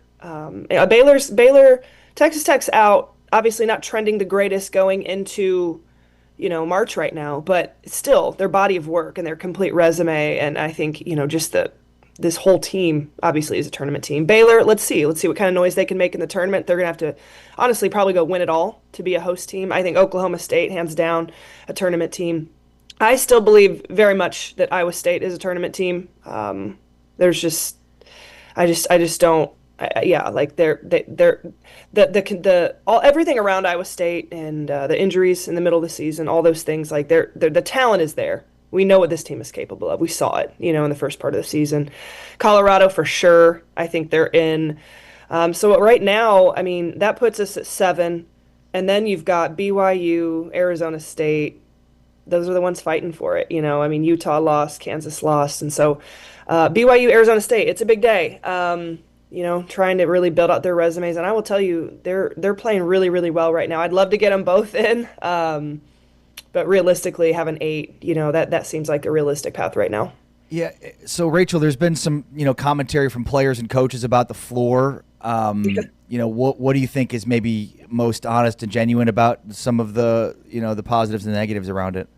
Yeah, I mean, I'll be 100% real about this because it's obviously been the most talked about subject of the week, and rightfully so. I was skeptical myself. I found out about this along with everybody else a month ago or whatever it was, and there's like the media hype woman Rachel, and then there's the former coach and former player Rachel, and so I wanted to wait. Obviously, it looks amazing. The technology is really cool. I mean, so I really wanted to wait, and that practice day was really big for me. It was one thing to see it and see its capabilities and see, the inventor kind of talk about it on Monday, but Tuesday was really big for me. Like, I came in and did like a full-blown workout. I don't know if you guys saw the video of me diving on the floor after the loose ball. I was getting shots up. We were playing around with, so many things on it. Now, granted, I haven't really played real basketball in many, many years, but that was really big for me just to get a feel of it and just kind of getting an understanding of it. And I told some of the Big 12 higher ups, I said, if you brought somebody with a blindfold in, like a basketball player, and just blindfolded them and they just kind of dribbled around, you told them to do some ball handling drills, I don't know that they would tell a difference. Yeah. I do think like there's been some comments about like there's a temperature difference because the floor itself can be a little warm. But I've been in every single press conference and obviously really locked in with the coaches and the teams, and it's from our side and from being in the arena and in the environment, it's been incredible. It really is breathtaking to be around. The coaches have been fantastic about it, knock on wood, so far.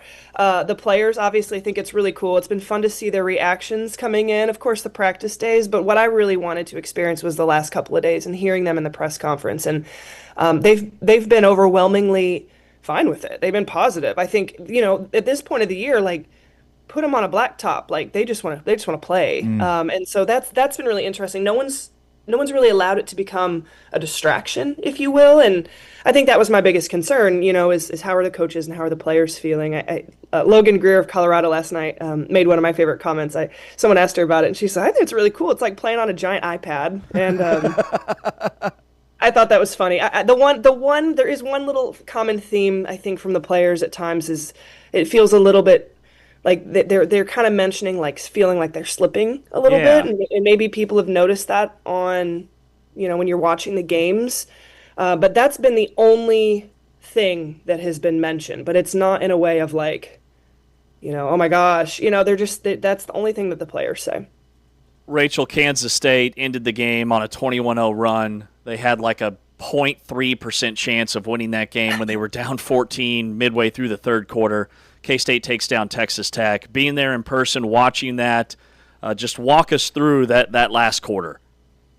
Yeah, I mean, it was jarring to say the least. You don't see those types of.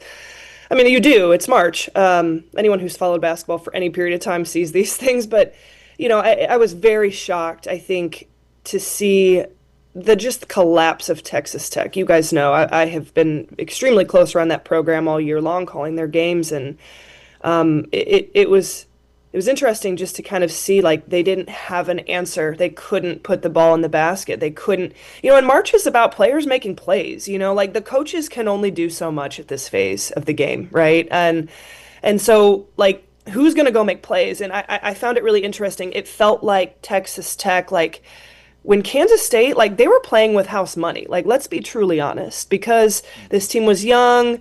They're coming into this, just they played really free, in my opinion, and I think that's a dangerous combination, and that's a dangerous team. They'd already beaten Texas Tech once.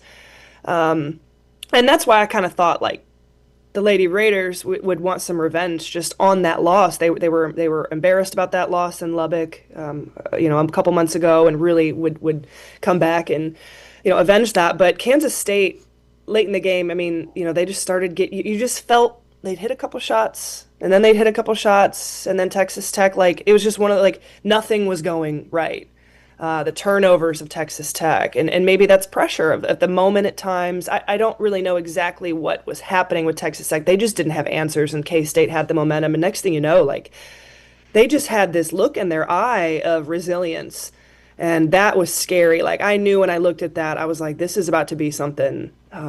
This is about to be something, because the look in Kansas State's eye and the look in Texas Tech's eye in that fourth quarter was two completely different things. And so credit Kansas State. Like, I mean, they've been up and down all year. That was totally expected because they're young and really inexperienced when it comes to NCAA basketball. And maybe ignorance is bliss sometimes when it comes to, what we're doing here in Kansas City, because it is a big stage and there is a lot of pressure. And that's kind of what I saw. Like, this was a team that just says, we're just going to lay it on the line, and we're going to play free. We're going to have fun. And they made plays. That's what it is. It's March. They made a lot more plays in that fourth quarter than Texas Tech did. All right. So do you expect to see chalk the rest of the way here, Rach, or do you expect this tournament to stay up with upset laden like we've seen so far? Just based on the year, yeah, there's going to be some sort of upset. I mean, that's my gut feeling. I think the K-State Oklahoma State that we're kicking the day off with is a really interesting matchup to me. If this was in Stillwater, I'd be feeling really different about Oklahoma State's chances. But the way Kansas State's playing right now, it's kind of like, okay, is this that kind of fairy tale little team that's going into Kansas City and just making some noise? You also got to consider some fatigue in this as well. Like, at this point with the lower seeds, BYU, K-State, and I mean, like BYU and TCU, like it's kind of the same thing. Like BYU's got momentum. They've won 5 in a row. Obviously TCU's number 1 for a reason. I'm excited to get eyes on Olivia Miles. I think she's the best player in the country. Lamarta Suarez, not far behind. I'll be completely honest. Arizona State kind of checked me a little bit last night because there comes a point where you just think, man, it's been a great year, but like we've hit our ceiling. That we've done as much as we possibly can, and Gabby Elliott, even despite, I know she's not feeling 100% with her knee, and she's been in college for a while now, like the heroic efforts from her and that team and just what Molly Miller has them doing. Like, it's scary when you have these teams that just believe. And then you look at Colorado and Baylor, like that's a coin flip in my mind with the way those two teams are playing right now. So I don't see chalk moving forward. I think it's going to be a crazy day. I'm hydrating. I'm going to have 9,000 cups of coffee. It's going to be awesome. It's going to be awesome. It's going to be awesome. Well, we think your coverage is awesome, Rachel. We appreciate your time. We think you're awesome, Rachel. You're awesome, Rachel. Thank you so much. Guys. We'll talk soon, okay? All right. Enjoy the weekend. Get some rest. Rachel Galligan, Big 12 women's basketball analyst, insider. She is at the desk all weekend covering the Big 12 women's basketball tournament up in Kansas City. We pivot over to the men's side. Norm Roberts, the coach, longtime assistant at KU. He was the head coach at St. John's. He's been a regular during basketball season. Coach Roberts, after this on Big 12 Today, heard exclusively on TuneIn, watched on Big 12 Studios.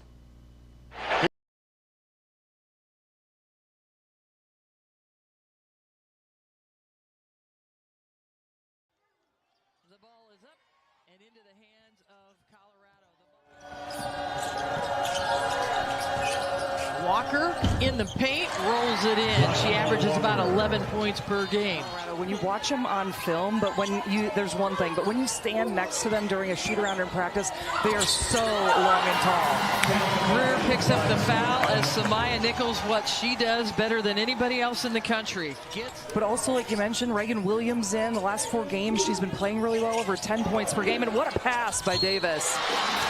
The double team came to Davis. She dishes it off to Reagan Williams, who has an and one opportunity. Wooten, no, but there's the offensive rebound position for Greer. Canessa almost getting a steal. Out to Greer, the freshman. That's her second three-pointer of the game. Colorado has been good all year long. Like I said, a couple of huge wins over TCU and Texas Tech in Big 12 play as Ziona Walker goes to the rim. She scored in double figures 15 times this year, and J.R. Payne says she's so versatile and barely scratching the surface of her potential. Copeland for three. No. Davis with a rebound, scores it, and it's a 5-point game. Elle Evans steps back for a three, and that will do it. Colorado, the only team on the second round that had a bye to win the game today.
Big 12 today here on Big 12 Radio, brought to you, the full-time fan, by Modelo. A loaded slate on the men's side.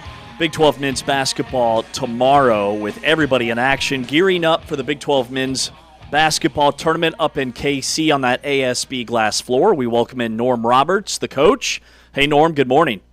Hey, good morning, guys. It's a little rainy here today, but the weekend's supposed to be a lot nicer. Man, that's great news. We let off the show talking about, how senior night used to really mean something in college basketball. And we found a note that there's only 22 power conference players who are being honored for senior night that started their career at that same school. And that's all across the country. Just what are your thoughts on the lack of nostalgia that's there now when it comes to senior nights? People are never going to see what it's been like in the past. It's over. Senior nights are over. They're not going to mean the same. At Kansas does it up big, really big. I mean, throwing roses on the floor, parents out there, kids actually talking after the game and telling about their experience and their journey, and fans, all 16,000 staying for that. Those days are over. And you could see it happening over the last few years. We had a group with, KJ Adams and Dwan Harris and those guys. Those were the last guys. Yeah. Those were going to be the last guys. And it's unfortunate because guys are there for 1 year. They really don't know what it's like to really be a Jayhawk, a Cougar, whatever your team's mascot is. They really don't know what it's like to be a player there for 4 years and feel the love of the fans and everything. It's different. Yeah, well said. The other thing we were hearing about you talk about before the segment started was the idea that maybe conference tournaments will go away. What's your feeling on that? Right now you've got head coaches all over the country that have had great years, and done a very good job. And now they know that NCAA tournament is coming. Really all they're worried about is rest, let their guys get their legs back under them, and let's get ready to play in the big tournament. And the conference tournaments are great for the fans. It's great for the conference, obviously, and that stuff. But those coaches are worried about the following week even more, because in the conference tournaments, yes, if you lose, you're out, but you still got another week. So it's not like you're one and done.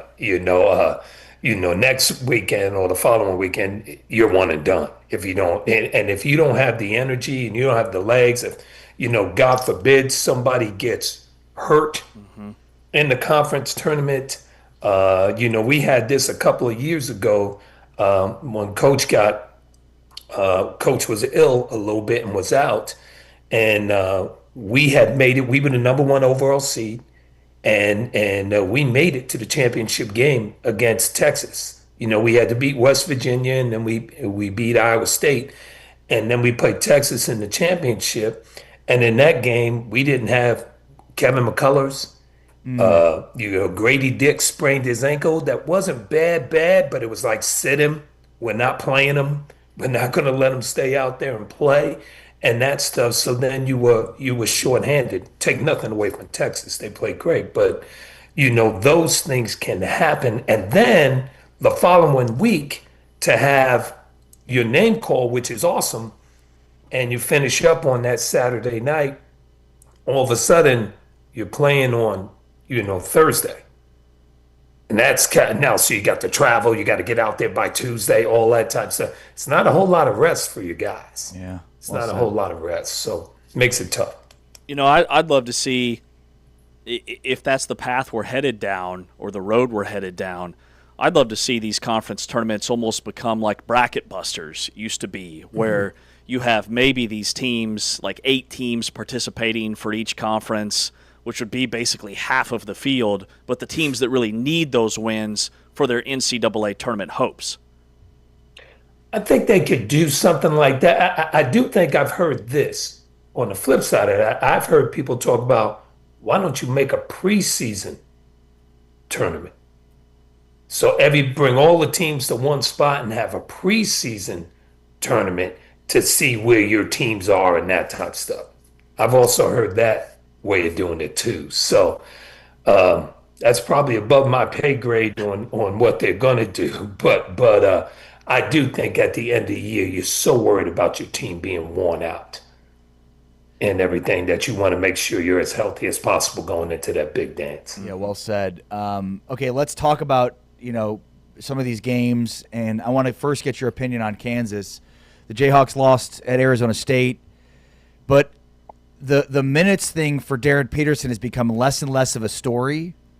So I'm just, like, here's my assessment of what's happened. So they had kind of two teams that Bill Self was coaching, and now they have one, and they're figuring it out together. Is that my takeaway from the Arizona State game was they didn't show up in the first half. Second half, they played a lot better. Obviously, Self was kicked out of that game. But I was encouraged to a degree by what I saw in the second half because of that fight, but also because, like, they're finally going through the motions of what a team needs to do in order to get those, little plays together. And Peterson's getting to the rim more. He's facilitating more. So I think we're starting to see some signs about this team really coming together more. Yeah, I think that they didn't play well in that first half. They didn't play with the right energy. I know Coach was disappointed in that. Give Arizona State credit. I knew it was going to be a tough night when the first basket they made was a backboard three from Diop. And I'm going, are you kidding me? Yeah, right. Are you kidding me? You can already see it. And they didn't play with the energy and the force. I think they missed 12, maybe 15 shots at the rim in the first half that they didn't finish plays. So I thought they showed great fight in the second half. And got themselves back in the game. But the key for them in that game was there were some crucial loose balls and rebounds that they just did not get. They just did not get. And that's how it's going to be in the conference tournament. That's how it's going to be in the big dance. Those critical small plays you have got to make. You have got to make. Every game is going to come down to maybe a last possession, and you have to be prepared for that. And they obviously didn't play well in the first half, but played much better in the second half. And I think they're getting to know each other. I think they know how to play with each other and those things. But the one thing that's important is that everybody plays aggressively. And when they do that, they're really, really good. Talking with the coach, Norm Roberts, here on Big 12 Today on Big 12 Radio. Norm, Grant McCaslin had some comments after Texas Tech's last game about this time of year, like the wear and tear of the season. Some teams are just ready for the year to be over, and other teams are really still dialed in practice. Do you think, like, is that why we're seeing some of these massive upsets and just so unpredictable basketball results this time of year? Yeah, I agree with that. I mean, TCU is fighting for their lives. They're fighting for their lives to get into the tournament. You could see they had a different edge to them when they were playing. Every possession mattered, whereas Texas Tech goes on a nice run without topping and winning 3 in a row. Everybody's patting you on the back. It's still ranked number 10 in the country. You're trying to get to the end, because you've already done your job and even more after losing topping, where TCU comes in there and says, hey, man, we got to get to, if we can get this signature win, this is going to help us get into that dance and get a nice seed. So I give Jamie Dixon and his staff all the credit in the world. They went in there and they played their tails off. It meant something to them. Now, I thought Texas Tech played hard, but Texas Tech is going to be a team now that it's a make or miss team. If they're shooting well, they give everybody props. They're going to give everybody because they can spread that floor. If they're not making threes and you can defend them, they're going to struggle because they don't have a guy they can throw it to in the post and go get you a basket or go get fouled and stem the tide if things are going wrong. Who's impressing you right now in the Big 12? TCU. Yeah. Probably. TCU would be the team that, to me, that's fighting. And the other team would be Cincinnati. And they're fighting for their lives too. Wes Miller and those guys are fighting for their lives. They're trying to get in the tournament. They hear all the talk about maybe their coach and something could happen. And those guys are fighting, and Thane is playing out of this world for them. I know they expected Mustafa to play like that earlier, but he's playing terrific basketball here at the end of the year. And so Cincinnati and TCU are probably two of the hottest teams besides Arizona. Yeah. Probably two of the hottest teams in the league right now. Norm, how much do you think the tournament selection committee should take into account how Cincinnati is playing right now versus their overall body of work? I think you should look at it in terms of how the team's playing, because teams develop over time. They get better, and you hope. And so I think they should take into account of how they're playing now. But, you can't have some of the losses that they had, especially at home earlier in the year, and not count those in there. And because they did have the same team for the most part. I don't know if they had any significant injuries at that time. But I think they're going to take it into thinking about it. I think they think that it's something that's important. But I also think if they can make a nice run and maybe make it to a semis in the Big 12, and who knows it, because defensively they can guard anybody. And they have the length, so they can give people a lot of trouble. TCU can give people a lot of trouble too. So if one of those guys can get to the semis and those things, I think it's going to bode well for them getting in the tournament. Who, aside from Arizona, do you think is poised to make a deep run potentially in the tournament? What are some other Big 12 teams aside from Arizona that you think could make a run and be a Final Four team? Obviously Houston, because no one knows what it's like to go up against that defense and the Kellen Sampson team unless you're in the league and you're playing against each other. When you get that on a one day rest or something like that, you're not ready for that. You're not ready for that. So I think Houston obviously can make a big run. Arizona, we know, can make a huge run. Kansas can make a run, because with the NCAA tournament, and obviously Iowa State can too. So in the NCAA tournament, it really is about matchups. It's about matchups. It's about somebody gets knocked off that you thought you were going to play, and now it's a different team that's going to play you. There's upsets, those things that happen. And if you get the right matchups, you can move on through pretty good. It just depends on those matchups that happen during the tournament. Norm, what do you chalk up to Peterson's shooting night the other night in Tempe? Did he just lose his legs? He was just off, or did Arizona State find something to make it difficult for him? And how does he bounce back? I actually don't think it had anything to do with his legs or anything to do with Arizona State's defense. I think he just had some wide open looks that he normally makes, and he didn't make them. Mm-hmm. He missed some floaters that he's been making all year. It was a bad, and it wasn't just him. It was a bad shooting night for Kansas as a team. They were bad shooting the ball, and Coach always talked about this. And if you're going to win on the road, no matter who you're playing, you have to defend, you have to rebound, and you have to not turn it over. Okay? If you do those three things, and the fourth thing would be take good shots, you got a chance to win. And I thought Kansas in the first half didn't defend the way they needed to. They didn't rebound the way they needed to, which allowed Arizona State to get out to a lead on them. And that's going to be tough to come back from. And they did a great job. They cut it to 2. But now maybe you're kind of fatigued in those things, and you got to make those plays. But I think it was just a bad shooting night for everybody all around. But people are paying a lot more attention to Darren. And Darren's going to have to play through physicality. He's going to have to understand they're going to be physical with him. Mm-hmm. And he's not going to get those calls. Not going to get those calls in the NCAA tournament. Got to play through it. Yeah. What's your favorite barbecue place in Kansas City, Coach? I'm actually a Q39 guy. Yeah. Okay. I kind of like Q39. I love their burnt ends. They actually built one, and they had a soft opening in Lawrence yesterday that me and my wife went to lunch, and had some barbecue there. And it was pretty good. It was really good.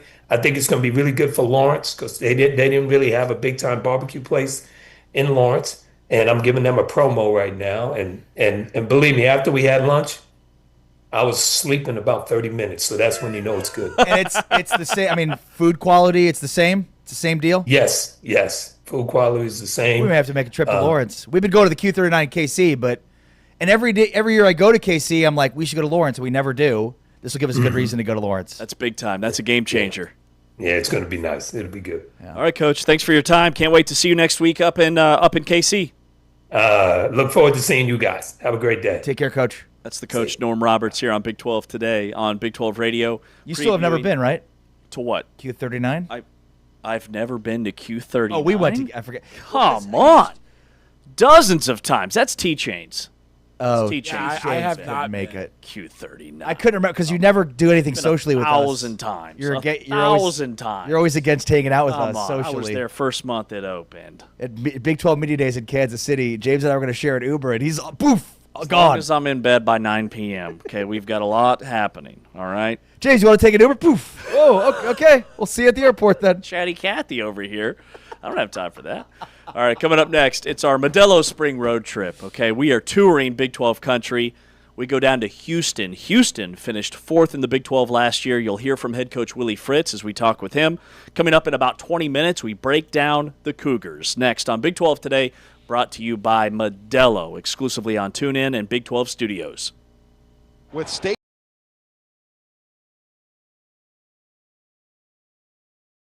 TCU's bread and butters. You see the pace that they must play to average almost 80 points per game. Turnaround is good for Marcus Suarez. Yes, Cincinnati's defense is the highlight right now, even though it's TCU defense that has all of the national rankings. Suarez finally connects. All TCU to start this third, and Suarez continues it. 7-0 run to start the half for the TCU lead. Suarez, she's been hot in the second half, and it continues with another 3. She goes 1 of 2. That's about her season average, but Suarez cleans up the miss for the lay-in. And another foul inside. The rebound on the game, and Suarez is now in the first player on the court. Marta Suarez has had the most amazing and impressive game. Overall, line by line, 25 points and 9 rebounds. What a sequence. Kicks it out. Big B. 2 TCU players near the ball. Suarez, good three-point shooter, shows it from deep. % from 3, and as the shot clock gets skinny, short closeout, she makes Baylor pay with the deep 3. And we asked Nikki Collin about that today because they only had 9 assists in Lubbock against Texas Tech, and she said we just had a nice heart-to-heart about what it was going to take to be successful. Miles and Suarez have not scored in the fourth quarter. Suarez changes that.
Today on Big 12 Radio, each and every weekday, right here exclusively on Tune In. Tune In.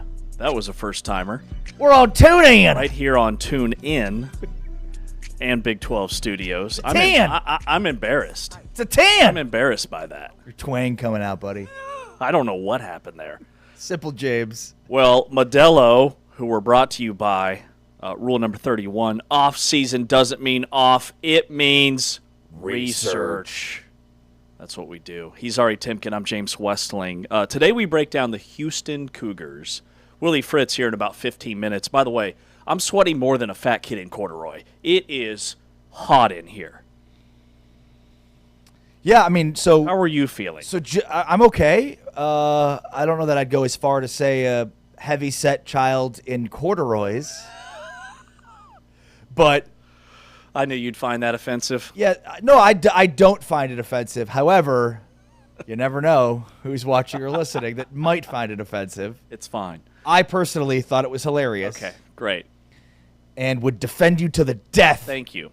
When they come after you. Little slap on the wrist for that one. Wouldn't be the first time. But, I mean, yeah, we're in a studio that at times can feel like whatever the temperature is outside. So we never have to wonder what the temperature is outside because we know what it is in here. It's very humid. All right, Houston. Man, they go 4-8 in year one of Willie Fritz. Major breakthrough last year. Top 4 finish in the Big 12. They hire Slade Nagel as the new OC last year. They bring in Austin Armstrong. We're all worked up about their coordinators, and they have a major uptick in terms of their program. I love this team. I love what they've done in the portal. I think outside of Texas Tech, Houston had the second best portal class in the Big 12. They loaded up on both sides of the ball. They fill some massive holes, and I think things that set them back last year to why they couldn't quite get over the hump. I think this team is very much in the mix. What's the number one headline for you? Yeah, I mean, look, Willie Fritz year 3 is right on schedule. And, you know, rough year 1 for him. Last year, 10 wins. And it feels like they're just scratching the surface of their potential. I'm extremely intrigued about the quarterback position, you know, obviously with Connor Wigman returning. But I do think that they're going to figure out ways to get Keyshawn Henderson involved, even if, you know, if they aren't battling through camp. Although it sounds like, and we'll hear our interview with Willie Fritz coming up, but based on our conversation with him that we already had, that, you know, that Henderson, they've got a pretty good idea of how they're going to lay out his development. And then, of course, you know, that coupled to the fact they bring in Michael Bishop as a coach now. Is he the quarterback's coach? He is going to work some with the quarterbacks and receivers. He's kind of an offensive analyst. Got it. I didn't know if he was a coach or an analyst. But that, you know, being an analyst is the first step towards becoming a coach. So, you know, I mean, and again, Keyshawn Henderson, the number 1 recruit in the nation, is also coached in high school by Michael Bishop. So there's a lot of synergies there. I mean, Houston is a tough spot. Houston is a really tough job from the standpoint of you're going to be losing a lot of players every year. You're just not in the same NIL pool as many other Big 12 schools. And the way in which Willie Fritz is able to replace those guys. I mean, think about, they were a bad team year 1 under Willie Fritz. They lose A.J. Halsey. They lose A.J. Holmes. They lose really important players. And got better. And they got better because of how Willie Fritz plays the portal. And I think this year's no different. I mean, Mekhi Hughes, the guy we've talked a ton about, a guy that went to Oregon that did not have the same success that he had when he was at Tulane, when he was a 1,000-yard back. Shadre Hurst transferred from tight end at 6'2", 293 pounds, 35 starts between 22 and 25 with a high PFF grade. He's a guy that can block. They got this great tackle from Miami of Ohio, 6'6", 300 pounds coming in, Drew Terrell. Yep. So, yeah, I mean, I think ultimately I'm extremely optimistic about Houston. I think this is a team that can absolutely compete for a spot in Arlington, you know, with BYU and with Texas Tech. And here's what Willie Fritz said about his portal class that we love. Another great portal class. I want to make sure I recognize our outstanding scouting department, personnel department. We've got a little smaller staff than maybe other schools in the Big 12, so those guys got to work their tail off, but I got great trust in them. They did an unbelievable job last season with getting the right guys out of the portal. You know, there's two areas you got to make sure you're good at when you're recruiting. One is you got to be a great talent evaluator. Number 2, you got to be a great information gatherer because you want to get the right guys here on campus. But Wes Fritz, our general manager, Casey Smithson, Jay Gardner, Jake Pittman, and then a whole slew of student interns that help us as well. Wes, by the way, I'm sure is Willie's son. Okay. Younger guy, GM. Anyways, they're crushing it when it comes to their portal classes. Okay, Trent Walker, the wide receiver from Oregon State, had almost 2,000 receiving yards his last 2 years at Oregon State. Remember, they fired their coach 4 games into the season. They didn't have a quarterback. Mekhi Hughes, who you touched on, All-American at Tulane. They bring in 3 guys expected to plug and play, be starters on the offensive line. They bring in a tight end from UTSA. And then on the defensive side of the ball, they had Ashton Porter, an edge rusher from Oregon, who was a backup, part of the rotation, had 20 tackles, 3 TFLs, and a sack in his year with Oregon last year. They bring in Demarion Thomas, a massive 340-pound defensive tackle who Mike Gundy told me at the beginning of the year was their best player on defense. But he only played about half the year because he entered the portal, had 54 tackles and a sack. They add Javion White, an all-conference transfer defensive back from Tulane. They add Jalen Mayo, a defensive back who is an FCS All-American at the Southland Conference for Stephen F. Austin. And they lose some dudes, yes. Like they lose the running back, the Rice kid, whose name has escaped, Dean Connors. They lose him. They lose Tanner Koziol, the tight end to the NFL. And then they lost one more key guy, a receiver. Stephon Johnson is gone. But collectively, bringing back Wegman, bringing back Amari Thomas at wide receiver, this could be another 10-win type season with a more difficult schedule. Well, and I, for some reason, mentioned Shadre Hurst is a tight end transfer. He's a guard transfer from Tulane. Those are Hurst and Hughes are the 2 guys that Willie Fritz coached at Tulane that are now joining. Hurst is a 2-time All-American at Tulane with 1,200 career pass blocking snaps, allowing only 1 career sack and posting a 90.5 PFF pass blocking grade. Anthony Boswell, they brought in as a center from Toledo, was first-team All-MAC last year as a redshirt freshman at Toledo. So, they had to solidify the offensive line based on a lot of losses, and it feels like they've done that. Drew Terrell, I mentioned him he's the right tackle from Miami of Ohio, so they're bringing 2 MAC transfers and an all-everything Tulane transfer. And one more defensive lineman I want to note. They found, and this is just the Willie Fritz way, like how did they find this kid? He's 6'3", 305 pounds, a massive defensive tackle. He was all Ivy League. Take a stab at the name? Not even close. Not even going to try it. A lot of E's, G's, D's, and R's in there. Edoga Babare? Okay, that sounds right. Definitely. No. So he was first-team All-Ivy League at Yale in 2024. He has the size to be a potential, like he was on NFL radars. Then he missed all of 2025 with an injury. He's got 1 year of eligibility left. Had this guy been on the field last year, every power conference school in America would have wanted this kid. Houston finds him late in the cycle, a major addition, I think, up front to add to their depth. For me, their biggest question mark is, can they take another step forward with explosive plays offensively? That's what they need from Wegman. That's what they need from the receivers. If they get more protection, maybe that's the case, but I'd like to see a few more explosives offensively to take them to the next level. Ejiroge Egofdong Bere. Egodong Bare.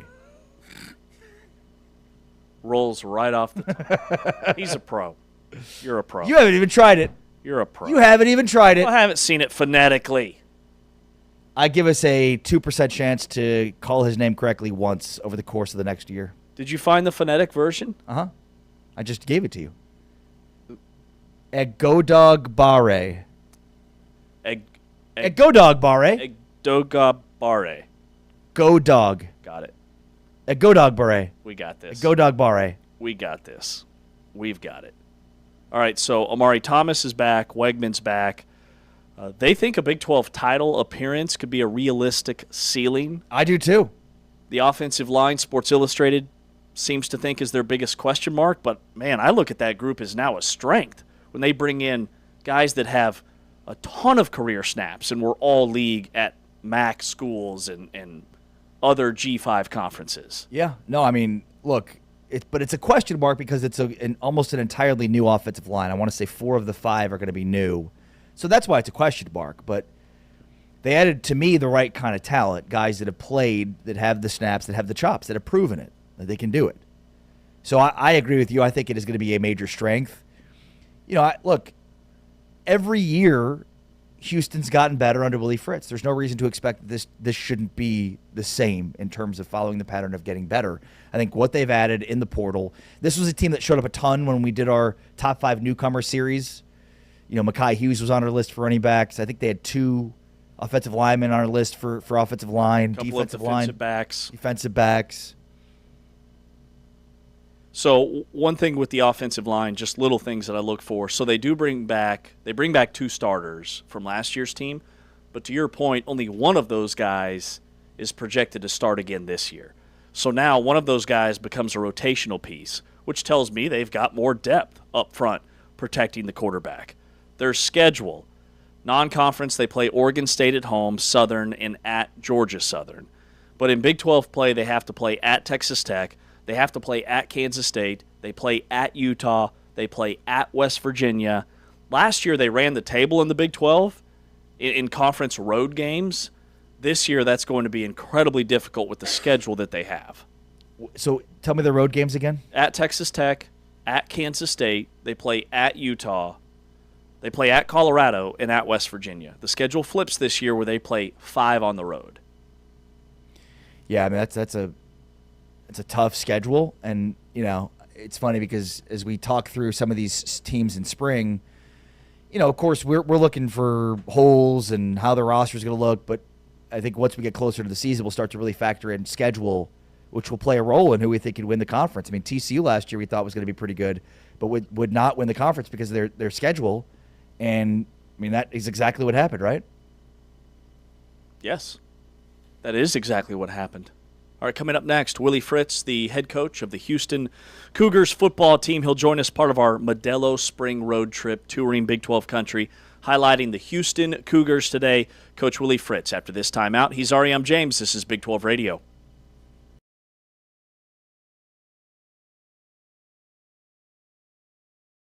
Those bounce-back games, they've been shooting better than 45% in those games coming off of losses. But here tonight, down 11 as Audie Crooks gets on the board.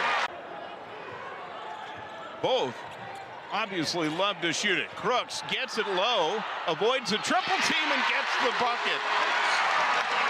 She's made over 80 of them on the season. She was 1 for her last 18 before that layup, and now Audie Crooks will get her 6th point of the night. She was wearing ankle braces on both legs. She is back into the lineup, getting back into routine. She told me before every game she does take a nap. And Jaden Wooten able to knock it down. She has 9. The dump down to Crooks, gets the M1 again. That bucket, Audie Crooks now with 11. Make that 95 straight games in double figures, but how about this? Now second. Spicer has been such a fun player to watch for the Wildcats this season. Great shooter. She'll shoot it from NBA range at times. Oh, what a feed. Excellent. 2 on sides, 2 on Herod. Yeah, excellent pass here from Jada Williams. The angle that she was able to.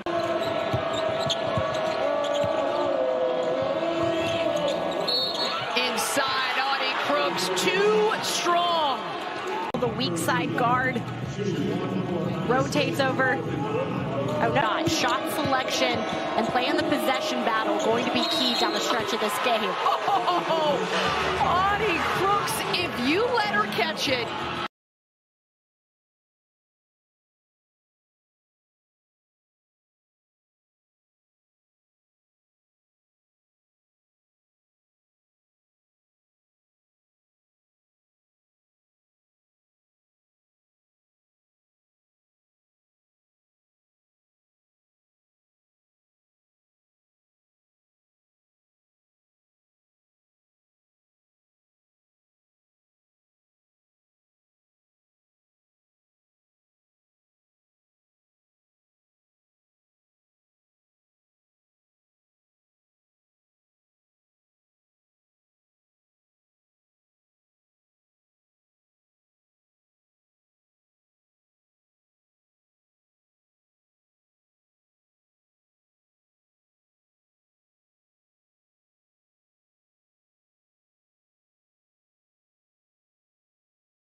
12 Radio. This is Big 12 Today, along with James Westling. I am Ari Temkin. So great to have you with us today and every day here on your home for the Big 12. Tune in the Big 12 studios. We are presented by Modelo, and of course, Modelo full-time fans know that there is no off-season. Modelo's off-season fan rule.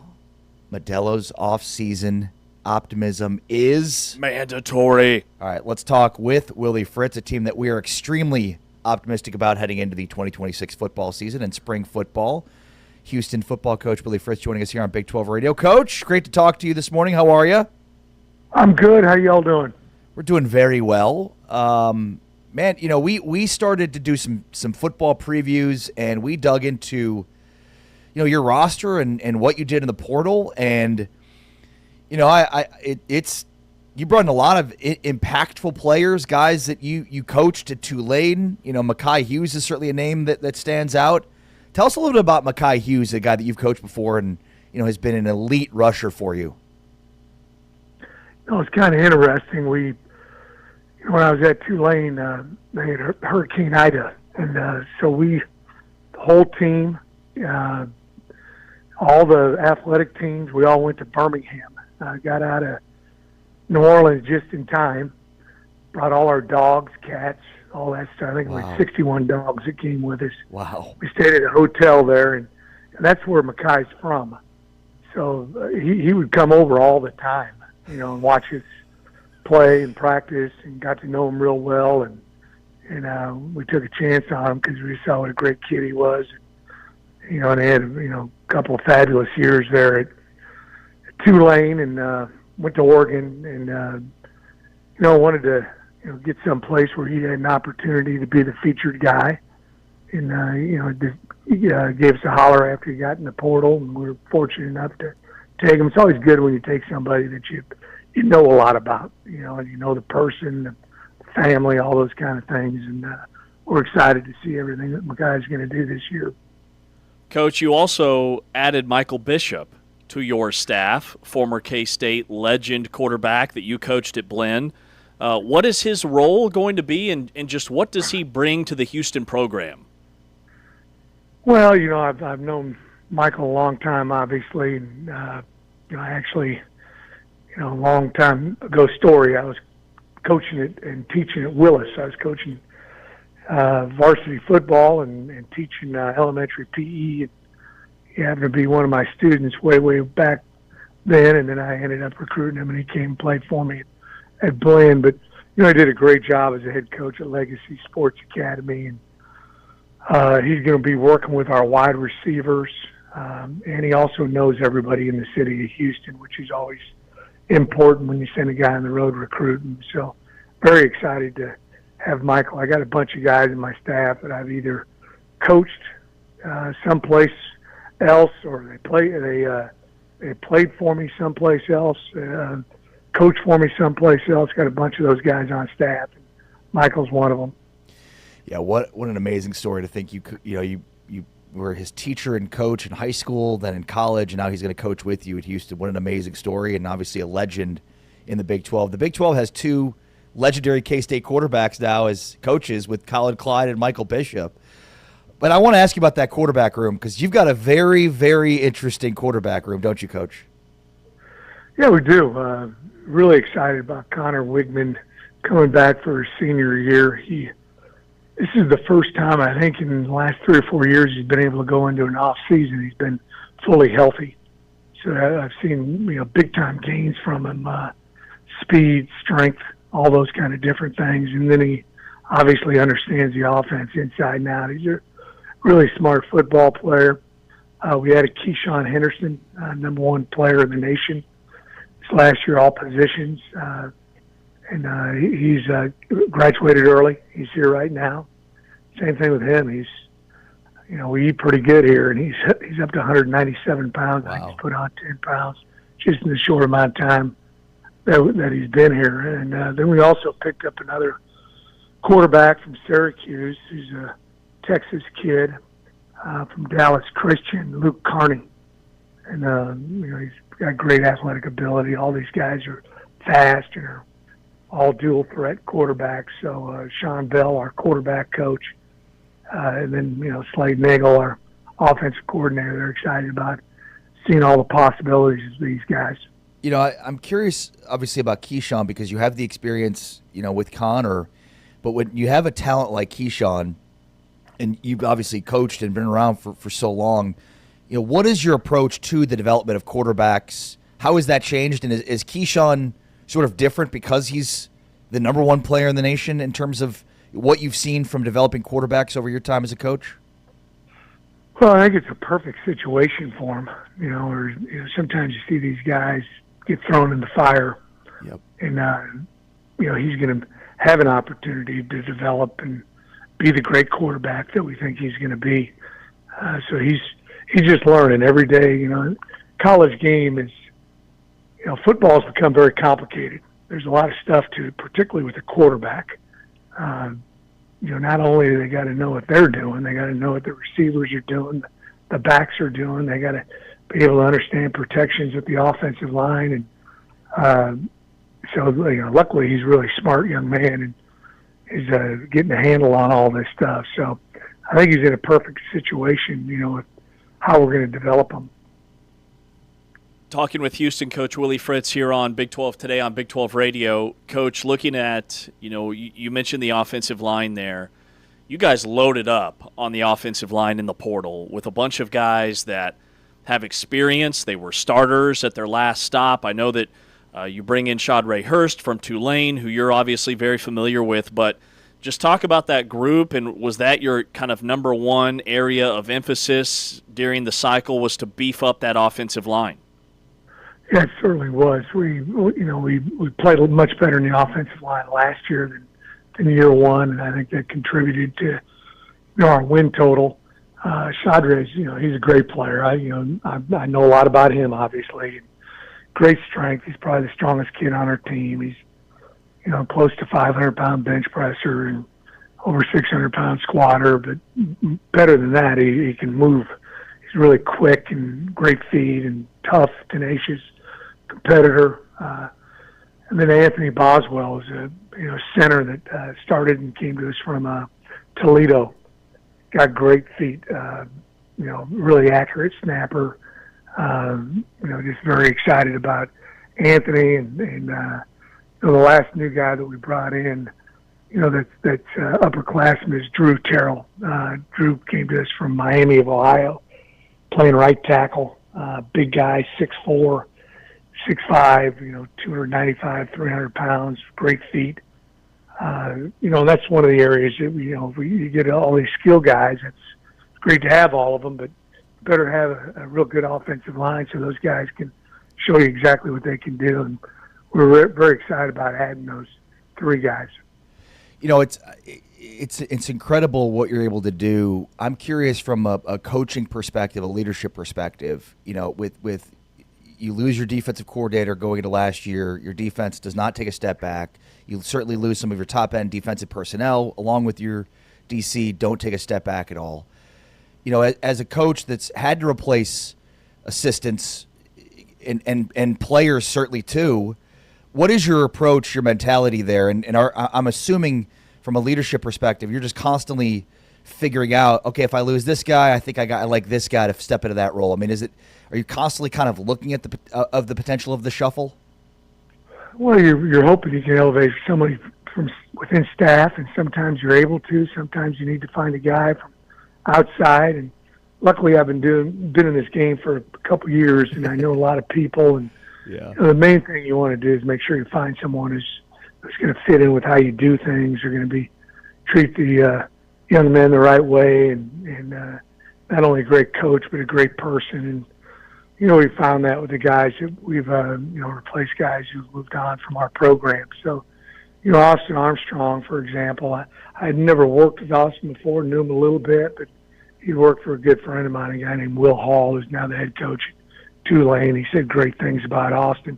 So I got that stamp of approval, and you started watching, you know, what he was doing on defense and how capable he was. And, you know, so he was an easy hire after I'd gotten done talking to Will and a few other people that said great things about him. So, yeah, you're always looking at that. I don't sit there. I think it's a disservice to the coaches who I'm thinking, hey, if this guy leaves, I'm going to bring in this guy. Sure. I really don't attack it until something actually happens. Coach, when you look at, you guys went undefeated on the road last year, number one, and then putting together a double-digit win season just your second year there in Houston. To take that next step, the next step would essentially be in the Big 12 championship game. So I know we're so early in the process, but what are like one or two things that, hey, if we can clean up these areas, we can be right there in the mix? Oh, we got to play better in the kicking game. We didn't play as well as we needed to in the kicking game last season. We got to do a better job of playing with our top line guys and doing a fantastic job with our coverage units, return units. That's one area we can improve in. And then, take another vault. I thought our offense did a sensational job of. We're one of the bottom schools in the nation. Our first year here, and then we got, I think, to 50th, 60th, someplace in there ranked. We need to take another vault in that area and continue to keep playing great defense. So luckily we retained our coordinators and the majority of our coaches, and I think that'll help us in this next year progress and get a little bit better. This conference is very competitive. I've been in some leagues where you might have had 3 or 4 gimmies, and you're able to go out there and maybe play your C game and still be able to win. That's not the case in the Big 12. You gotta hook it up every single week. So you guys start spring ball a week from today, is that right? March 9th? Correct. And then, I'm just curious for your approach on spring. How physical do you think spring should be? What's your sort of, philosophy on spring football? Well, we're going to have 3 practices, and then we have spring break. Those kind of, break it up just a little bit, and then we'll do our 12 final practices. And, the NCAA, one of the things they've done is I think it's great is they're allowing you to do a little bit more in the off season with, having a football out there a couple hours a week. You can't do anything competitive, but you're able to see the guys doing a few things that,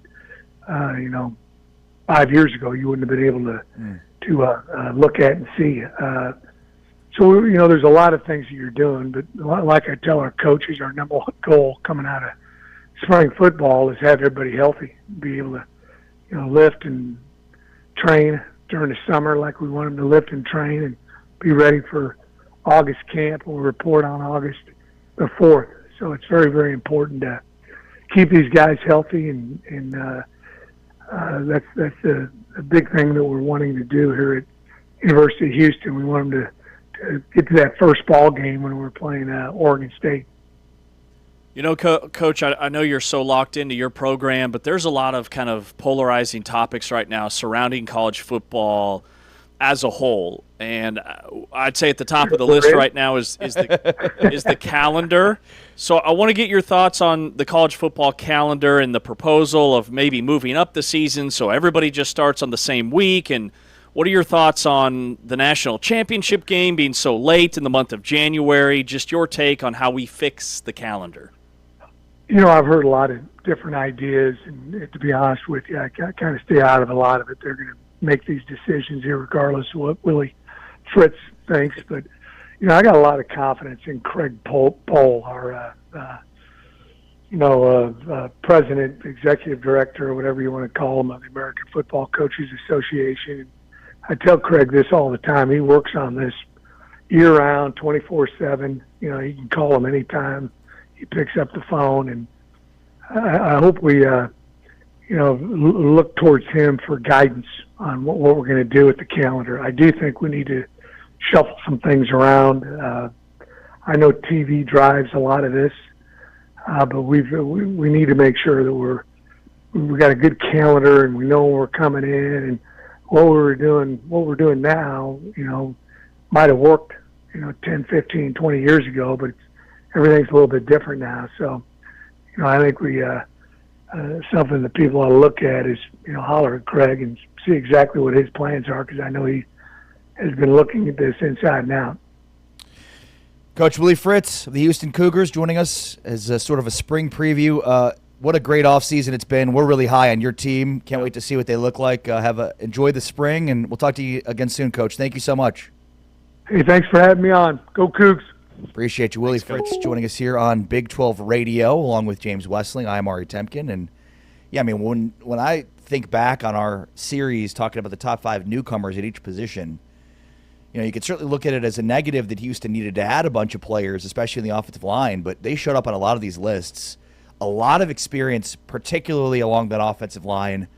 You know, you mentioned Shadre Hurst, who's a guy that he's familiar with at Tulane. They bring in a tackle from Miami of Ohio who's been a multiple-year starter. You know, Mekhi Hughes is the first freshman to ever run for 1,000 yards in Tulane's history. He did it in back-to-back years before transferring to Oregon, where he was sort of lost in the shuffle. But you expect him, along with, a pretty good and robust running back room anyways. It's not like he's going to be counted on to be the everyday, every down back. I mean, they've got a bunch of guys back. They added to that. So Amari Thomas came out of nowhere last year from UAB to be a huge piece to Houston. Yeah, Houston will very much be competing with BYU and Texas Tech for a Big 12 championship this year. No, I totally agree. I mean, they are the team that after those top 2, I look at Houston, I look at Arizona as being those teams that on paper I don't see a lot of holes. And I know that they kind of had these splash-type breakthrough seasons last year. And when you think about how that fared for teams last year that did it the year before, it didn't go as well. Baylor and Arizona State were those 2 teams 2 years ago that kind of took a little bit of a step back. But right now with Arizona and Houston, I see both of those teams being better than they were last year, especially Houston. I love what they've done in the portal.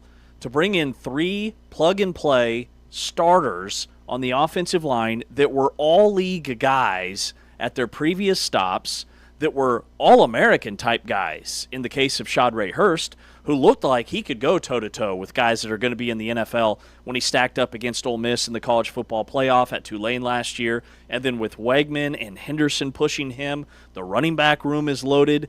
Defensively, you just know they're always going to be rock solid under Willie Fritz. And I thought it was interesting when we asked him, what are one or two things to have another breakthrough.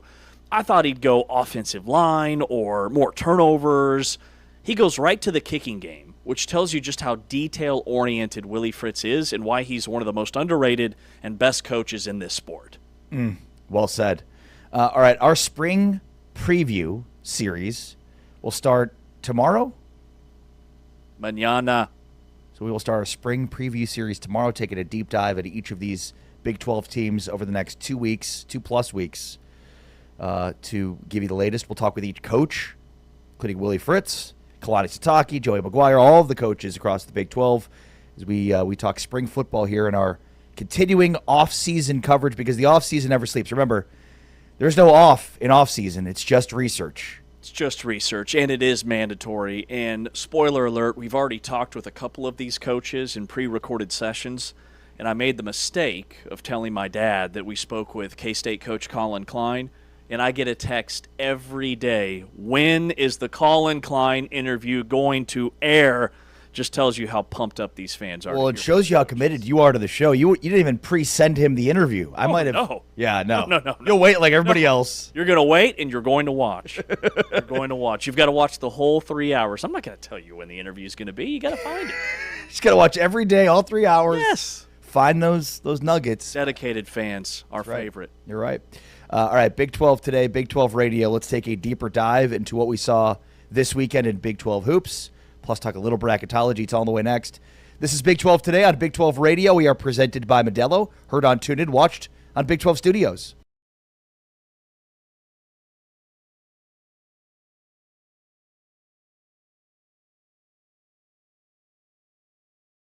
They're one of the nation's best as far as assist-to-turnover ratio goes, and with that stifling and very aggressive West Virginia defense, that really presented some challenges for the Cowgirls. Oklahoma State with Wooten will dump it into Akot. Goes with the right hand and gets the bucket. Her second field goal of the game for Akol Akot. Harris will roll it into Audie, who's blocked by Akot. Oklahoma State in transition. Akot going to be getting and one. Wow! What a catch and finish in transition by Akot.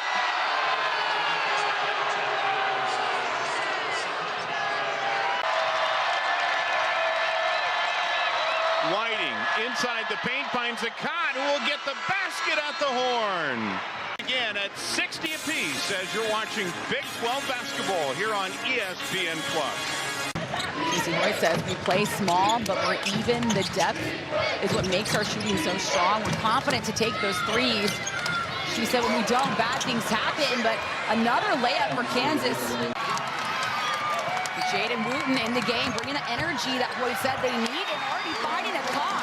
They're back against the wall. They're fighting for their NCAA tournament lives. It's by a thread. They have to get this game.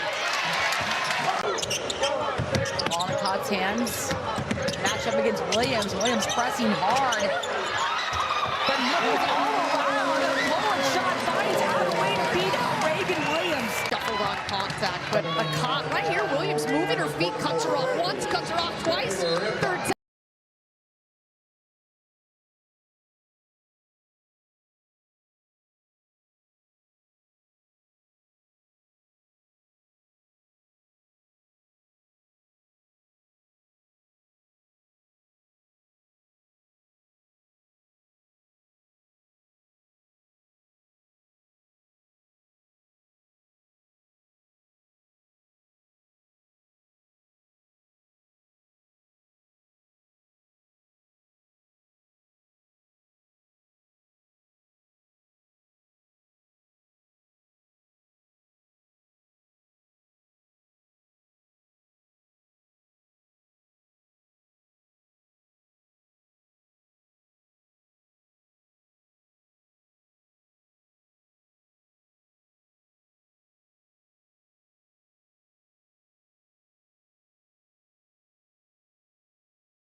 We are wrapping up the work week. It is the final whistle. That's it. That's the energy we need more of. He's Ari Timken. I'm James Westling. It's a Friday. Even John Mellencamp, bro.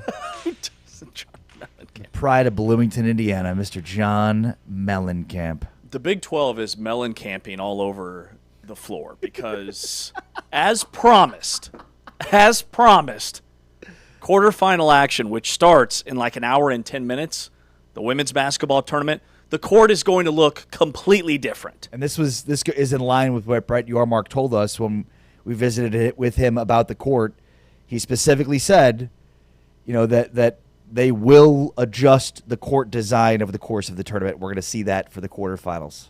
And it looks sweet. So they've got the team logos between like the lane lines and the three-point line, which is really cool. The court is now almost like, I wouldn't say it's a charcoal gray. It's a dark gray between arcs. You can see it on Big 12 Studios if you're watching us on the video side. Of course, it has that massive Phillips 66 logo, brightly colored. But I think this is the midcourt line is there, by the way. We got that all worked out. This looks sweet. Yeah, if you're watching us on Big 12 Studios, you can see it now. Yeah, so it's got the gray, light gray, dark gray contrast between the three-point lines. And then the coolest part is the logos of the teams playing, and then quarterfinal, the designation underneath there.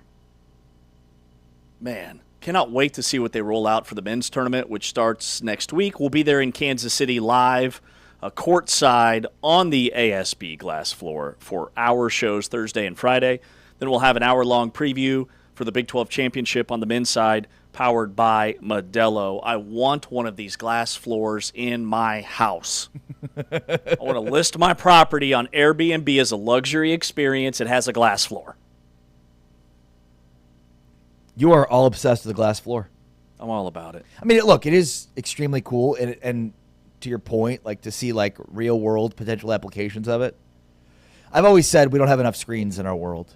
That's always been a common thought I've had. I wish we had more screens. No, me and you both. I'm a big screen guy. I just asked. Why can't we have a house made of screens? A bed made of screens. I'd like to sleep on a screen. I'd like to shower in a screen. Do your kids, like, iPads travel with our children everywhere, including shower time? Have to watch the iPad. Back in my day, it was just a Bluetooth speaker. Listen to some tunes. Or, Or nothing. Nothing. Just hang out. Nothing but you and your thoughts. I found that showering, to me, is the best time for, like, coming up with ideas. I'm most creative in the shower, and I think there's actually some science behind that. Yeah. No, to answer your question, my kids don't even have iPads. Say less. So, no, they don't travel with them everywhere. That's fantastic. I was trying to figure out how much weight the ASB glass floor can handle if I put one in my house. So it can handle up to 750 kilograms per square meter. Can you ask your AI chatbot to hang on, tell us that like we're 5-year-olds? How many elephants can it hold? 1,650 pounds per square meter. Once again, I don't know what a meter is. I'm American, James. A meter's like 3 yards. Okay, can you ask it how many elephants can fit on there? How many feet is a meter? Just say, how many elephants can I put on the court? 3.28 feet is a meter. How many elephants? Right. How many elephants? This is amazing. Could we put on the court? You and I have been doing radio together for almost 2 years, and this is probably the best, most compelling radio we've ever done. All right. So the ASB glass floor can hold 55 elephants. You could put 55 elephants on the ASB glass floor and nothing. So basically, this thing is lot like of freaking weight. Tesla Cybertruck bulletproof glass, ASB glass floor. Elephant proof. Elephant proof. At what point do you stop calling it glass? Because I don't see glass where any elephants can stand on, let alone 55 elephants. Right. I also, I haven't committed every Dr. Seuss book to memory, but I believe that there is a book where the question is, how much water could 55 elephants drink? I think that is the specific number of elephants referenced in the book itself. We got the book part 2, the sequel. 55 elephants on this ASB glass floor. That is insane. A couple of headlines I'll bring to the table. Colorado head basketball coach Tad Boyle. There had been some speculation, he's getting up there in age, about him maybe stepping down, retiring after this year, but he shut those rumors down. Tad Boyle says, I'm back next season. I think Colorado is going to be really good next year, especially when you just look at the improvement from last year to this year with pretty much the same team. They're really young, and that's the Tad Boyle way. They reset. They start with freshmen and sophomores. Somehow they get these guys to stay and eventually play in the league in the NBA with Derek White and so many others. Tad Boyle, back next year. That's great. I was listening to words you just said. I'm still caught up in the 55 elephants thing. It's literally think and wonder and think, how much water can 55 elephants drink? Okay. From the book, Oh, the Thinks You Can Think, which is a great book by Dr. Seuss. Just a random number, right? Like 55 elephants. It's a lot of elephants. Just all right. Not 56, not 54, but 55 elephants. This is insane. Yeah. 55 elephants. You could put 5 army tanks on this floor, not a crack. You could put 144 F-150s on this floor, nothing. Wow. And we're worried about the ball bouncing differently.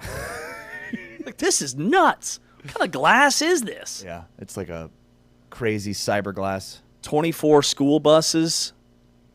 Hey, did you see that really bizarre, like just a school bus weighs more than an elephant? Yeah, apparently. Apparently. Sorry. What were you saying? About Did I see 24 what? buses. 24 buses. Yeah, you trying to change. You keep trying to change. Let's talk sports on this sports show.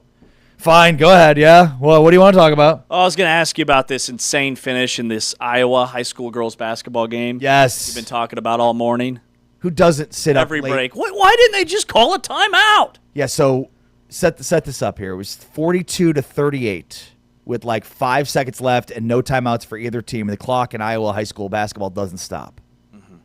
So team that's winning inbounds the ball, stolen, layup. Team that's winning inbounds the ball, stolen, layup. Yeah, let's go. Same girl. Team that's we're going full screen now tied, inbounds the ball, stolen. Same girl puts it in. 3 straight, like 10 seconds. How much time was left when it started? Well, they cut off the scoreboard, which is kind of an important piece. But there's less than a minute because I can see the 0, and this team is down 6. Yeah, they were down 6. So this girl scored 8 points in however many seconds without a timeout or the clock stopping at any capacity. My question is, why do they inbound the ball? Yeah, just a complete mental breakdown. Just don't even inbound the ball. And even if you get called for violation, they now have to set up an inbounds play as opposed to I'm throwing it in and it's immediately stolen and put up for a layup. Yeah. Is it the same girl that keeps throwing the ball Yes. in? I think it's just muscle memory, and you're panicked in that situation. You're trying to win the state championship. This team is rallying. Yeah, so now it's tied. And then she's the gonna same girl inbounding throw it and in one same more girl time. stealing. But these are some incredible steals, I will say. Yeah, like they are. these are circus steals. These aren't bad passes. Just don't This is inbound the ball. insane. Just don't inbound the ball. Wow. Down 6 with like 40 seconds to go. You didn't send this to Anthony, did you? No. No, yeah. No, I didn't. All right, what do you got going on this weekend? So I was in a rental house for a month. We moved back in on Monday, and we're, living in a world where we don't know where anything is and boxes everywhere, so I'm going to try to get everything organized. So the problem is, you have these boxes, but then you're like, well, but now I need to, think about where I'm, so you try to be a little bit more smarter, because what happens is you move to a house, you put things in the right place, and then over time, just things clog up, and so it's this combination of trying to reorganize while also I need stuff in their place because I'm going to lose my mind having to search through boxes constantly. So ultimately, I'm sure what will happen is at some point this weekend, I'm going to get fed up and just throw my hands in the air and just start throwing things in different places. You already seem a little angry about it. Because it's you want to be disciplined and no, let's stick to it. Everything's got to have liners in that, and it just takes so much time. So much time. What do you have going on this weekend, James? Oh, you're traveling. 4,000 Ari Timkins could stand on the ASB glass floor. You don't know how much I weigh. 4,000. What'd you estimate my weight is? I put you at 180.